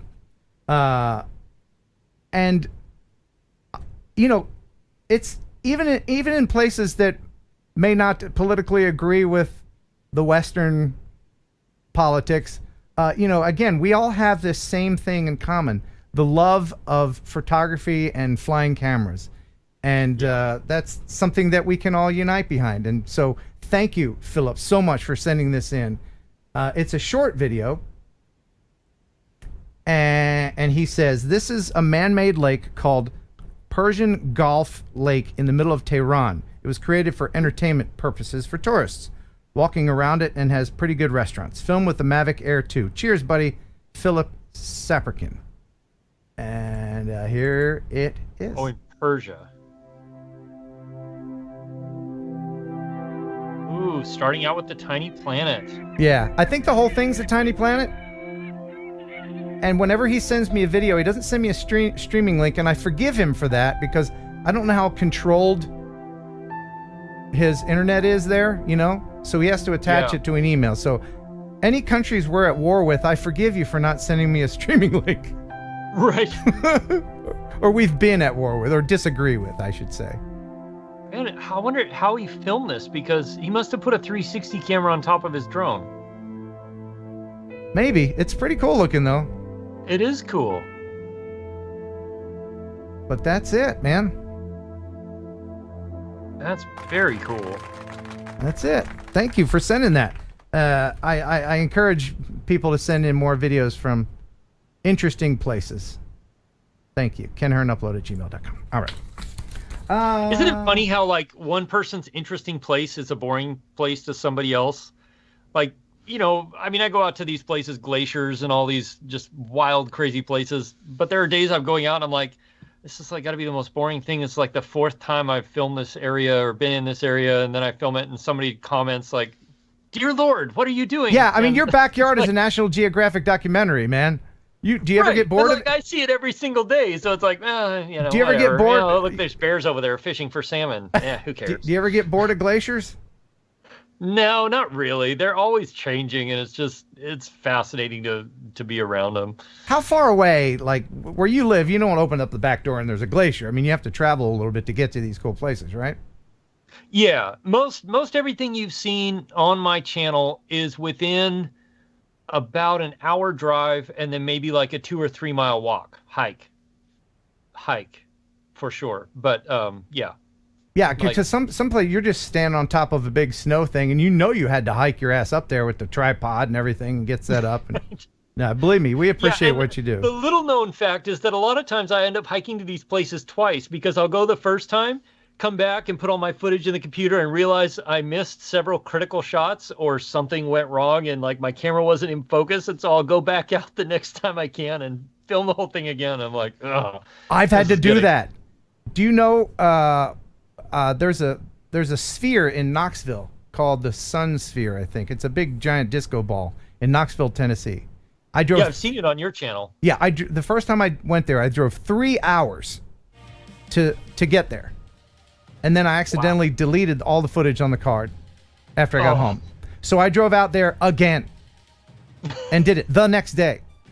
And then I accidentally broke the card or something happened on the way home. I was 2 hours away, turned around. Oh, that's awesome. Turned around, went back. So yeah, I know what it's like to, wow. Did you know that was going to happen, or you just happen to be there? No, and see, that was a friend of mine that was out there. I was standing in that spot 45 minutes earlier, and then I had to go because we had a 3 mile hike to get back to the car, and then an hour drive home. Right. And then, like, I was so mad because I knew it was coming. I had flown around that spot a couple of times and been watching that chunk of ice, and I was like, it's any time now it's going to go, and it just wouldn't go when I was there, which I was, ugh. Now, snow-covered rocks are really, and we're about to play the game, and I see that people have called this number, and we're going to pick a contestant here in just a second. We're going to play Alaska or Nebraska in here in just a second. Longest show I've ever done, but you're up for it, right? I'm privileged to be part of the longest show you've ever done. Okay, all right. People are still watching, so are we bored? Everything good? All right, we might need to do some Raz here right after this video. All right. Ed Rutledge sent a rock. A very interesting rock. He says, "Good afternoon, Ken. I posted a video with a flyover of Fort Rock, a unique standalone geological feature in Oregon's outback. Enjoy." Ed Rutledge. So this is Fort Rock flyover from Ed. Ooh, that is cool. Yeah, this is a part of our country that I have never been. These where did you say this was? This is Oregon. Like out in the deserted part, you know, the place where all the clubs aren't. Right. You know where all the dirt is in Oregon? Fort Rock is a tuff ring that was created in an Ice Age lake bed. This was all a big lake during the Ice Age. It's almost a mile in diameter, and the rock faces stand around 200 feet high. It was created when a basalt volcano happened. Magma rose to the surface. It encountered the wet muds of the lake bottom. This produced a jet of steam. Molten basalt was thrown out into the air, creating a kind of a fountain like of hot lava particles that fell back to Earth, and then that created the ring. Later on, of course, the lake evaporated. It's now a very dry area, but the ring, the tuff ring, still remains. That's amazing. That is incredible. Thank you, Ed Rutledge, for sharing that. Appreciate it. So Ken, going to the glacier thing, like, it's a weird thing because glaciers go so slowly. But then when stuff happens, it happens within seconds. And so I went out to this one. You can't hear it creaking and getting ready to calf, or? Well, but they creak and crack all the time. Ah. Like that's the normal sound, and so you can kind of get a sense of like, yeah, it's speeding up, or there's getting to be a lot of it. And so I was out filming in this spot, and there was a lot of it. So I'm filming, and I don't remember what video it was on my channel, but is one of the more recent ones. I'm out there filming, and pieces start falling off, and so I just step to the side, and just as I step to the side, this is what happens. Ooh. Wait for it. Wow. So, and I mean, obviously you could hear the sound like if on my video and stuff, but just that wall of ice is 90 feet high, and it's about 900 feet long. What you saw there. You can't really tell scale. You can't tell scale. No, you can't. You have no idea of the scale. But then when you sit there, I mean, when you're there in person and you hear the cracking, the popping, and it kind of like hits you like a cannon shot. If you've ever been around when they shoot a cannon off, you feel that kind of thump. Yeah. That's what it's like sometimes, where you hear this boom, and then you feel it hit you because it was so loud. And then, like, if you see, the only time you can tell scale is if somebody's in a rowboat or something in there at the bottom of it. Now, I've seen those where something will calf and people are too close, and they're like, oh, it's not a place you want to be when you You look at these little, what you see on the videos, like these little chunks of ice flying away, and then you find out, oh yeah, that was an ice chunk like this big, or it was the size of a Volkswagen. Wow. Now, you were talking about going out and filming the Northern Lights soon. Yeah. Is this a time of year when they're pretty strong? They're pretty good right now. I think tonight and tomorrow night there's supposed to be a fairly high level of activity. So I think I'm going to go out and see what I can do. The last big kind of storm we had a huge cloud cover storm too. So we didn't get to see any of like the most spectacular Northern Lights we probably had so far. But this is the time of year from now till about mid-February is the time of year to really see the Northern Lights really well up here. Do you grow weary of the Northern Lights? Because I lived in Vermont and I saw the Northern Lights for the first time, and it like changed me as a person seeing that. It was such a seminal moment for me to see that. Yeah, I do not. I mean, it just when you see them, and up here, if you get to a quiet spot, you can actually hear them too, because they kind of make a fizzing, crackling sound. Yes. So you've got to go somewhere it's totally silent, because otherwise you can't hear it. Right. When there's a good layer of insulating snow on the ground, you can hear it really well. Yep. Yeah.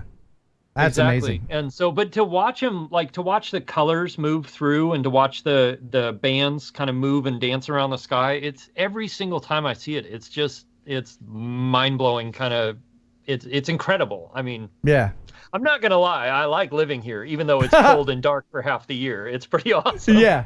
Now, I just have to mention a comment Joe Mama asked, and it's a valid question. Many people probably want to know this. What if the winners of the gimbals are not watching? And the answer to that, very simply, is then they are SOL. That, if I'm giving away stuff, the benefit to me is that you're watching and that you participate. So if they're not watching, or if nobody tells them about it, then I might give them away again. So, and if you don't know what SOL stands for, well, it's something that we would be if we didn't have the Raz. Let's go ahead and hop into the Raz chamber. Yes, we need it.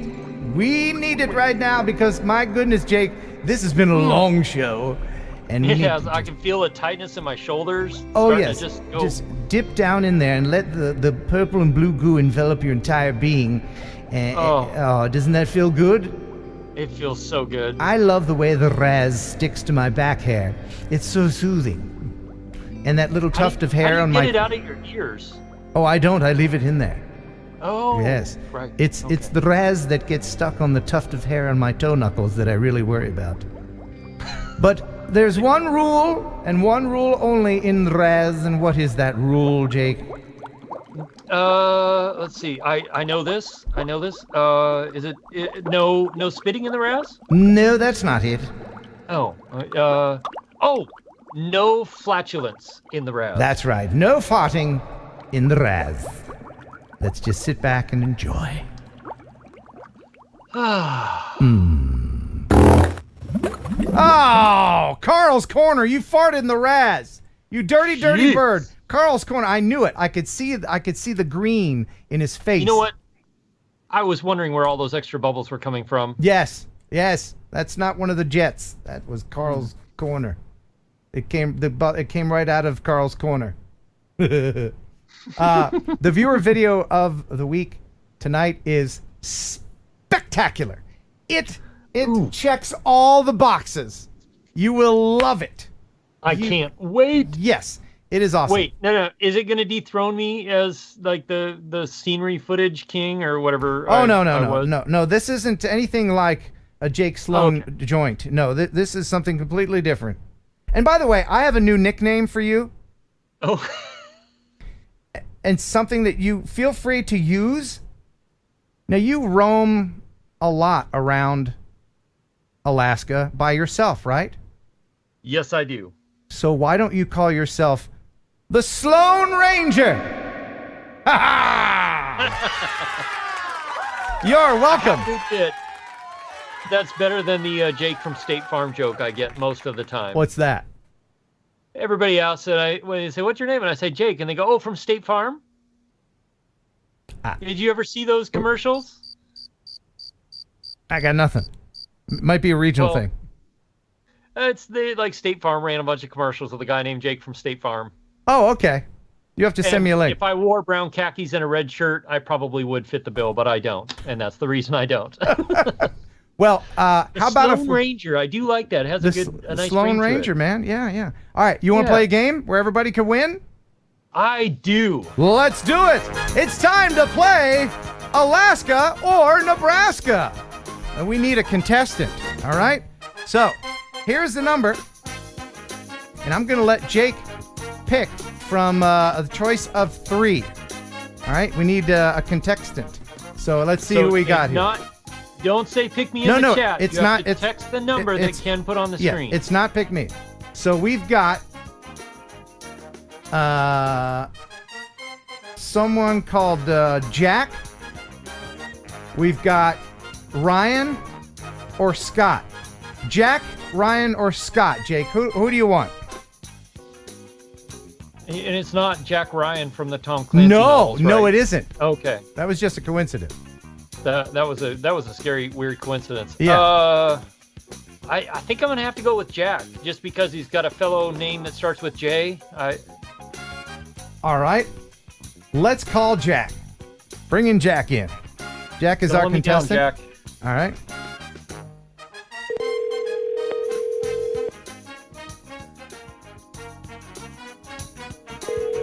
Anybody name this game show? It's an old one. Hi, this is Jack. I'm not available to take your call. Oh no, Jack is not available. Oh, Jack, you let me down. So All right, I'll pick Scott. Scott. All right, we're gonna call Scott. Calling Scott. That is a $25,000 pyramid, by the way. Remember that show? Yeah. Dick Clark hosted it. I think so. Yeah. Hello, man. Hey, is this Scott? Yes, it is. Hey, Scott, welcome to the game show. Hey, it's an honor to be here, Ken. All right. Now, you have already won a prize. Nice. You have won Freewell filters, my friend. Just by being selected, okay? Now, I want you, don't say it out loud, but I need you to pick someone in the chat. Pick me, pick me, pick me! Good Lord, they're going to do it now. Oh, my God. All right, okay. And Scott will be playing for this. This is the iSteady Pro 2. This is a action camera gimbal. It's pretty decent. Let me go ahead and try to bust this out here. It's by Holham. And it could be yours if the prize is right. There it is, right there. It's just your basic steady device gimbal for the. All right, did you pick somebody? You can stop saying pick me, but don't say their name out loud. Scott, did you pick someone? Yes. Okay, good. Now everybody, stop saying pick me, and we are gonna play. Let me get the proper music here. Dun, dun, Yeah. dun. All right, we're going to play Alaska or Nebraska. Scott, have you ever lived in either one of those places? I have not. All right. Did you ever go to third grade? Okay, wonderful. Most of the time, yes. Good. All right, everybody stop saying pick me. Most of the time. What were you doing the other time? It's probably second or fourth That grade. was a long time. That was a long time ago. All right. So I'm going to ask Jake a question, a fun fact. And the fun fact answer is either Alaska or Nebraska. He lives in Alaska. Have you ever, Jake, lived in Nebraska? I have not. I've lived in Missouri, but not Nebraska. Okay. So all you have to do, Scott, is agree or disagree with the answer that he gives. Gotcha. All right? And if you get a majority of them, then you will win. Now here's something I forgot to do. Freaking Wirecast. Man, that Wirecast every time. Every single time. Freaking Wirecast. It just, wow. Yeah. Do you have a hotline? Do they have like a Ken Heron hotline for Wirecast tech support? Like that's dedicated to you? I should. They should. About now they should. I call the number and it just rings directly on someone's desk on a red phone. Okay, here we go. First question. All right, and I'm keeping track of the correct times, right? Yes, if you would. That would be Okay. very helpful. Gotcha. Okay? Question number 1. And feel free to play along in the chat. All right? See how smart everybody is. When the largest stadium is filled with fans, it then becomes the third most populated place in the state. Is it Nebraska or Alaska? Ooh. Jake? Man, I think I'm gonna have to go with. I think I'm gonna have to go with Alaska on that one. All right, Scott. Is he correct? Is it Alaska? No, I disagree. I believe it's Nebraska. Correct, it is. So he got that one right. Cornhusker Stadium. I used to live in Nebraska. Yep. Is the when that thing fills up, man. Lincoln. Yes. In Lincoln. I used to live in Lincoln, Nebraska. The largest. Wait, how many people live in Nebraska? It's pretty barren. More people than in Alaska, I think.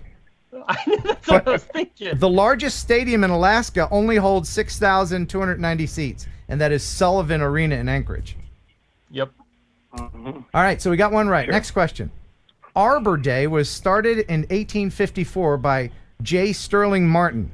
Where was this tree hugger from? Alaska or Nebraska? I'm going to go with Nebraska on that one. Scott, do you agree? 1851. See, I'm going to have to agree with that, too. And what did you say, Jake? I said Nebraska. And he agreed, and that is correct. Yeah. Correct. All right. 2 for 2.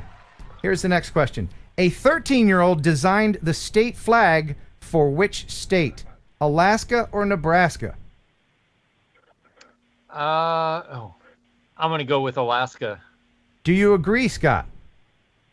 I do. Correct. That was Benny Benson in 1926. Man. Yep. Do they teach Alaska history in school there, Jake? Like when I went to school? Yeah. Or now? Like when you went to school? They did when I went to school. Okay, I don't good. think they do anymore. All right. Next question. This state's population is a sausage fest. 52% of what state is dudes? Alaska or Nebraska? We're just, well, I don't know if I should go down that road. I've seen some people packing and deeper voices than most men. I'm going to say Alaska. All right. Is it Alaska? Scott, do you agree? I do agree. Yes. Correct. 52%. And the same is true in Vermont. And I always used to say, oh no, I can't say that. I don't want to say that.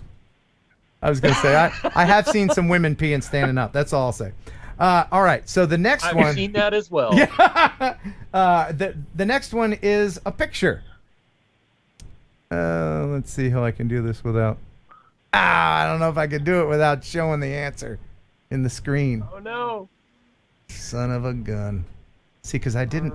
Well, we could do this like Pictionary. Can you just describe the picture to us and we can guess? No, I can't do that.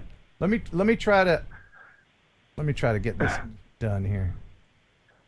Nope, it won't let me do that. All right. Don't look at the top. Just look at the picture. All right. Where is this? Alaska or Nebraska? Stop cheating, Jake. You probably can't read it anyway. Resolution's not good enough. No, I can't read it. I was just Okay, looking at good. Where is that, Jake? Is that in Alaska or in Nebraska? I'm gonna go with Nebraska. Do you agree, Scott? I do agree. Correct. That is Chimney Rock in Nebraska. I think people in the chat are getting it. People in the chat are. I'm not watching the chat because it's like. Yeah, you guys don't watch the chat because that'll no cheating. All right. And I feel like Scott and I are a great team at this. We've really been hitting it. Yep. Yeah. All right. We're jiving, Jake. We're jiving. Okay. Here's the next one. Where is this? Is this in Alaska or Nebraska? Alaska. All right. Do you agree, Scott? I got a little bit of a delay. I'm waiting for the pick. Oh. Yeah, that's Alaska, so I agree. Ooh, no. That's Whoa. that's Hogback Mountain. I knew if Jake, I put you should know. You should know, Jake. No way. Yeah, if I knew if I put some snow in there that it would fool you. Yeah, man. Yeah. That was dirty, Ken. Yeah, that's Hogback Mountain in I thought Nebraska. there was. Okay. Sorry, you're doing all right. You're doing great. I didn't realize there were mountains in Nebraska. I know, right? I thought it was pretty flat. Don't beat yourself up. All right, just a few more questions. Jake, the singer Jewel is from which state, Alaska or Nebraska? Ooh. Everybody in the chat's doing really well. Really, Jake? She's from Alaska. Do you agree, Scott? I do agree. Yes. Yes, that is correct. I know where she's from in Alaska. Where? Homer. She lived. Oh. Oh, that's cool. Wow. Okay. She grew up in a van in Alaska. Yeah, van down by the river in Homer. Well, yeah. If you've ever been to Homer, there are a lot of people who grew up in vans down there. It's a quaint, very artistic, interesting town. It's a cool place. It's a really cool place to go. Awesome. All right. Here's the next question. Wyatt Earp had a saloon in what state? Alaska or Nebraska? I'm gonna go with Nebraska. Do you agree, Scott? Yes, I have to agree with that. Oh no, Wyatt Earp had a saloon in Nome, Alaska. How did I not know that? You do now. I do now. All right, just a couple because more. They didn't put it in the movie about Wyatt Earp. How's he doing? I think he already won, didn't he? So far, he's missed 3. Well, I've missed 3, and he's won 6. Okay, you're on the road. Just a few more. The world's largest cabbage was grown in which state? Alaska or Nebraska? Jake?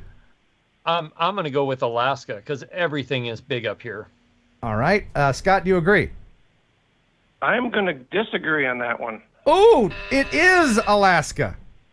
Ooh. And Jake, how many pounds was this cabbage? Do you know? I don't know about the cabbage, but I know last year the largest pumpkin was 1,542 pounds. So take a guess, take a stab at the cabbage. 982? No. It was only about 138 pounds. Oh, okay. Yeah. So it weighed the same as my I guess cabbage is a little less dense than a pumpkin. It weighed the same as my ex-girlfriend. All right. Okay. Kool-Aid is the official drink of which state? Alaska or Nebraska? Oh, yeah. Yeah, I'm going with Nebraska on this one. Do you agree, Scott? Yes, I agree. Correct. It is Nebraska. Yes. All right, just two more, and this next one will get some follow-up, I'm sure. This state actually pays its residents to live there. Is it Alaska or Nebraska? Jake? I'm going to go with Alaska. Do you agree, Scott? I do agree. Correct. How much are people getting to live there nowadays? How much do you get from the oil companies there, Jake? Well, it's a lot less than it used to be because our politicians have been not keeping their hands in their own pockets. Oh, right. Yeah. They pay. I mean, it can be as much as $2,000. What, a month? Yep. Yeah. Not a month, a year. A year. Okay. So it's ranged anywhere from like $500 a year to I think the biggest so far was like $3,000. Okay. Cool. And I think there's some people that just live off of that and nothing else, right? Well, if you have enough kids. Oh yeah. You could. Right. Just have a bunch of kids. Don't feed them. Buy yourself a fur coat. All right. This is the last question. I think you've already won, Scott. But this state has the only unicameral legislature in the United States. Is it Alaska or Nebraska? Only unicameral legislature. Unicameral? That's a single house system, nonpartisan. They don't have Republicans. I'm going to go with Nebraska. Do you agree, Scott? Yes, I do. Correct. Way to end big. Very good. All right, man. Very good. So, what was the final score? Scott came in strong with a total of 8 correct and 3 wrong. Very good. And Scott, who won the iSteady Pro 2? Who did you pick? Casey Steck. Who? Say again? Casey Steck. Casey Steck. All right, congratulations, Casey Steck. And thanks for playing Alaska or Nebraska. That was fun. Yeah. And thank you very much for watching and supporting the channel. We really appreciate it. All right. Thank you, Ken. It was a blast. All right. See you later, bud. All right. Bye-bye. Bye, Scott. Right, bye-bye. All right. So this marathon stream has been brought to you by, ladies and gentlemen, I'm talking, of course, about RemotePilot101.com. There it is right there. I got my Part 107 because of Remote Pilot 101. Yeah, it's a great place to learn everything you need to know to take your Part 107 test. I imagine the testing centers in Alaska are not that crowded, right? Nope. I think I was the only person there maybe that entire day. Yeah, me too. I like that. Yeah, here in Tennessee, I went to. Here's the thing: you go to a teeny tiny airport, and then old Ermengarde comes up and says, "You just let me know when you're done, honey." And then you go. Wait, you had Ermengarde too? Yes, Irma. You had Irma? Yeah. I call her Irma. She must make the rounds. We're close like that. But yes, remotepilot101.com. Use the discount code Heron18, HERON18, and that gives you 30% off. Knocks the price down to $104. And you know, yep. You know what I love the fact that you get it for life, and that when you have to go take your recurrent test, you can go back in, log in, and re-up on everything that you forgot, because how many of us remember how to read sectional charts every single day of our lives? That's true. And you're ready to go take the recurrent test, which I have to do in about 5 months. Yeah, and they have practice tests. They will, if anything changes with the test, they update the videos. And besides, look at this guy, huh? He's a dreamboat, is he not? He's a dreamboat. I mean, there he is. I mean, come on. Jason Schappert, remotepilot101.com. Love you, mean it. I've heard rumor that he wears 2 watches. And how could you not learn from somebody who wears 2 watches? You just can't. You can't. You can just put that on and it all soaks in. Oh, maybe that's why I don't have as many subs. Maybe I need to wear 2 watches. If I wore 2 watches, I'd probably have 100,000 subs already. Go with 3 just to be safe. Yeah. Well, you get there faster, right? If you do 3, it speeds 3 times as fast. Yeah, that's true. Let's see. There was something else I wanted to share. Oh, No, played that. No, we did that. Okay. So, people email me all the time with their videos and they'll send it here, but people also suggest guests. One of the things that I love about having a YouTube channel and doing a live stream and having a bunch of digital friends all over the world is that it really, we have a wonderful community. We really do. Yep. And for me, to have friends, and that's what people are. I have friends that I've had for years that I've never met, that I chat with online or Skype with, but it really makes the world smaller. It brings everybody together, and we have this common thing called drones. And I really appreciate it when countries whose native language is not English get involved. We get videos all the time from non-English speaking people. And so someone suggested a guest, and I apologize because I cannot say her name correctly. I know I'm going to mess it up, but she's in Poland. Somebody suggested that I get her on because she's got a great channel. She'll be on the show December 2nd. And when I wrote a letter to her, I said, now I know you're in Poland. I'd love to have you on the show. Can you speak English?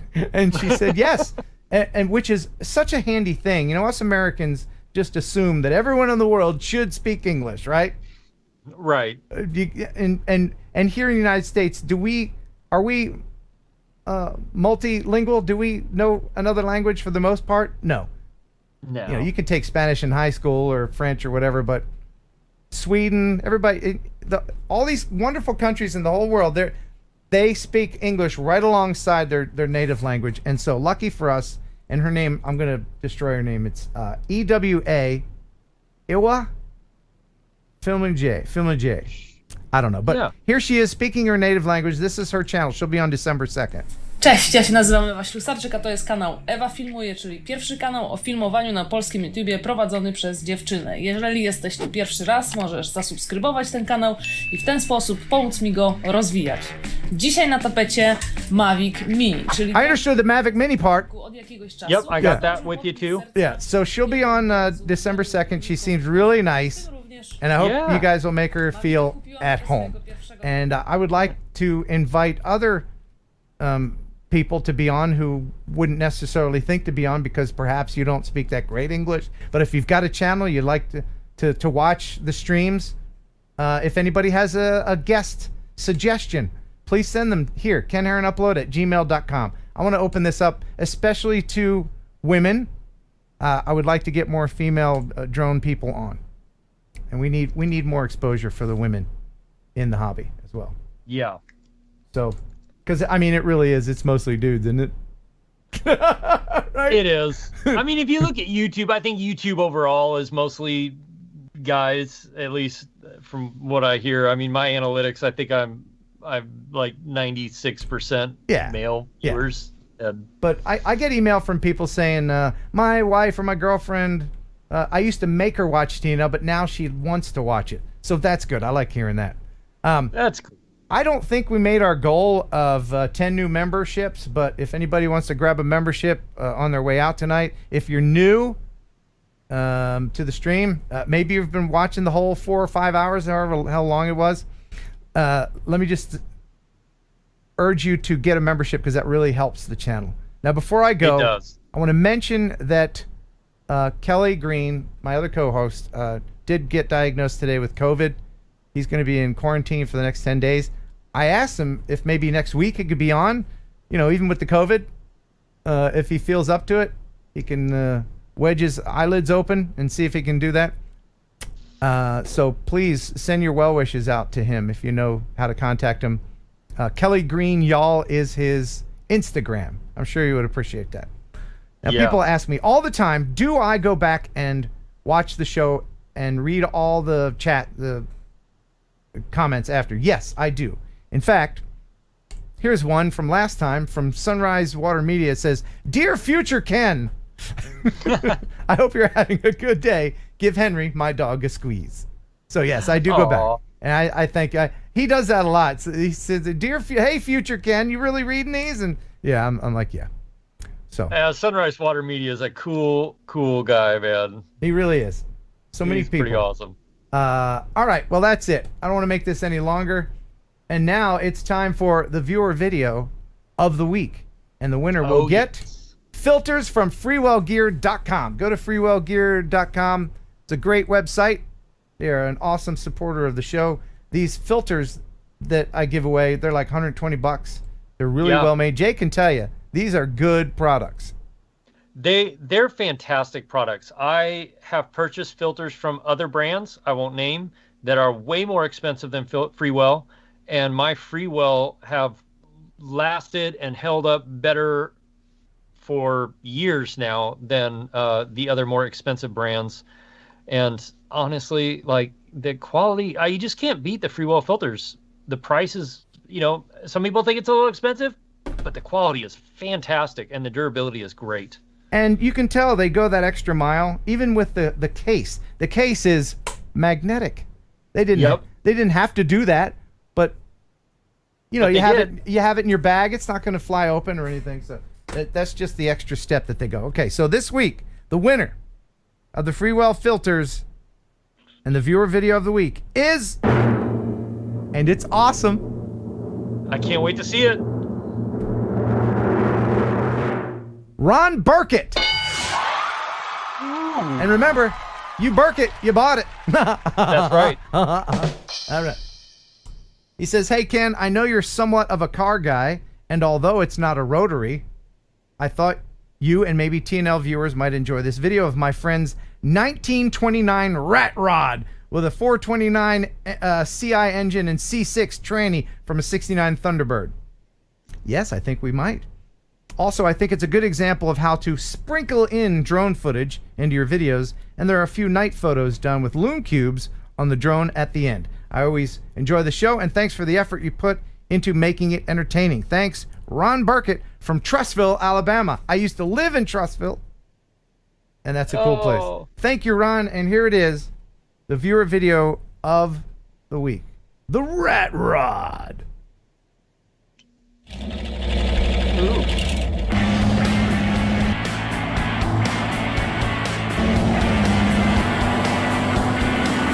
That is a cool car. Yeah. That wouldn't do well in the snow, though, would it? No, it would not.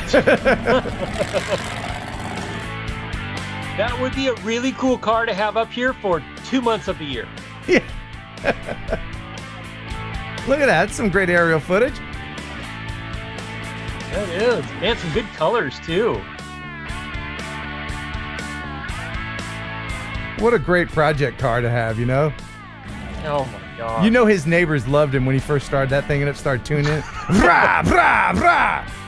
When you have to tune the engine and you have to rev it like 600-700 times in a row to tune the engine right, yeah, and you got to do it right outside your garage so everybody can hear it. Yeah. Yeah, that's a crowd pleaser. That. Yeah, I bet he got real popular that day with his friends and neighbors.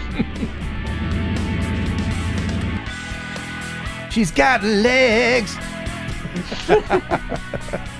Okay. That's a good shot. Yeah. Nice. Oh yeah. With the colors and the trees and everything? Yeah, that looks great.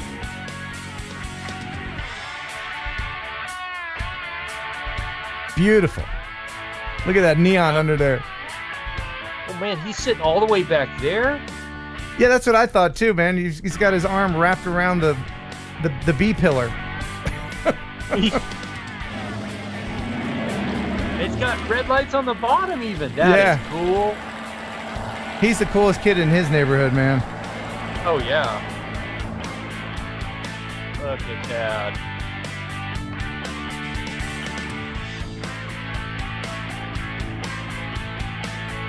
It's got the Hurst shifter, man. Yeah, but does it have a... Oh, that's cool. Yeah, this is with the loom cube. Yeah! That was fantastic. That was from Ron Burkett. Clearly that car has a force multiplier on it somewhere. Absolutely a force multiplier. Ow, my voice kind of hurts. I've been talking too much. This show's too Every long. time you do that, I'm like, that just sounds like it hurts. How long has it been? It's been over 3 hours, almost 3.5 hours. I gotta pee. Do you have to pee? You gotta pee by now, don't you? Yeah. All right, let's do another hour. All right. No way. Let me get my snacks. I'm good. Okay. This is probably 6-7 hours worth. Let's go. You're good to go. Awesome. Well, thanks everybody for your support. I really appreciate it. Again, if you want to grab a membership on your way out, I would certainly appreciate the bejesus out of that. And that is it. Is there anything else you would like to say before we go, Jake the Snake Sloan? No, I mean, other than thank you so much for having me on. It was a blast co-hosting with you, co-hosting a show with you. Your channel is something that I've always appreciated for a long time, especially when I first started getting into drones. I was, that's I think how I found your channel originally, was trying to figure out how to do something with the original Mavic Pro when it came out way back when.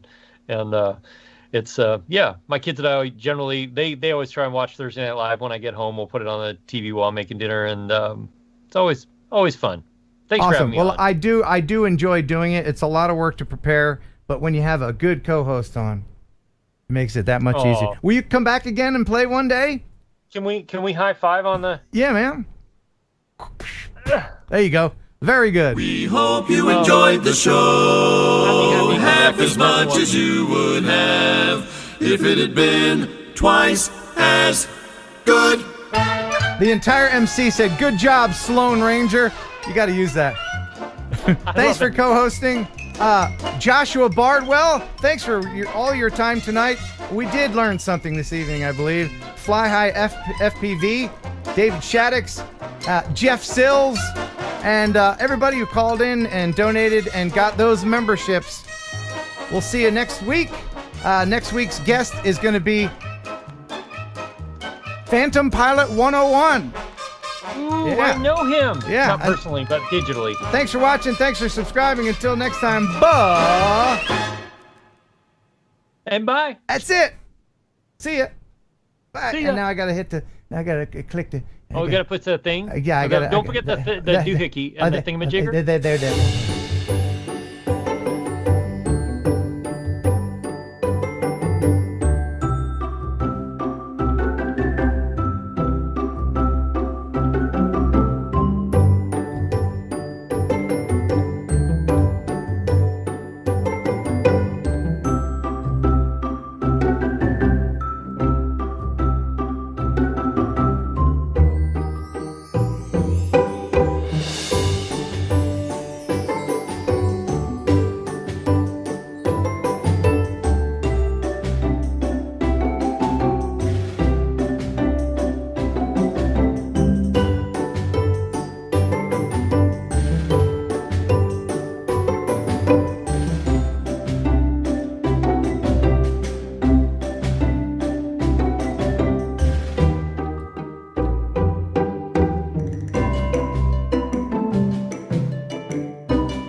the killer and the processed meat.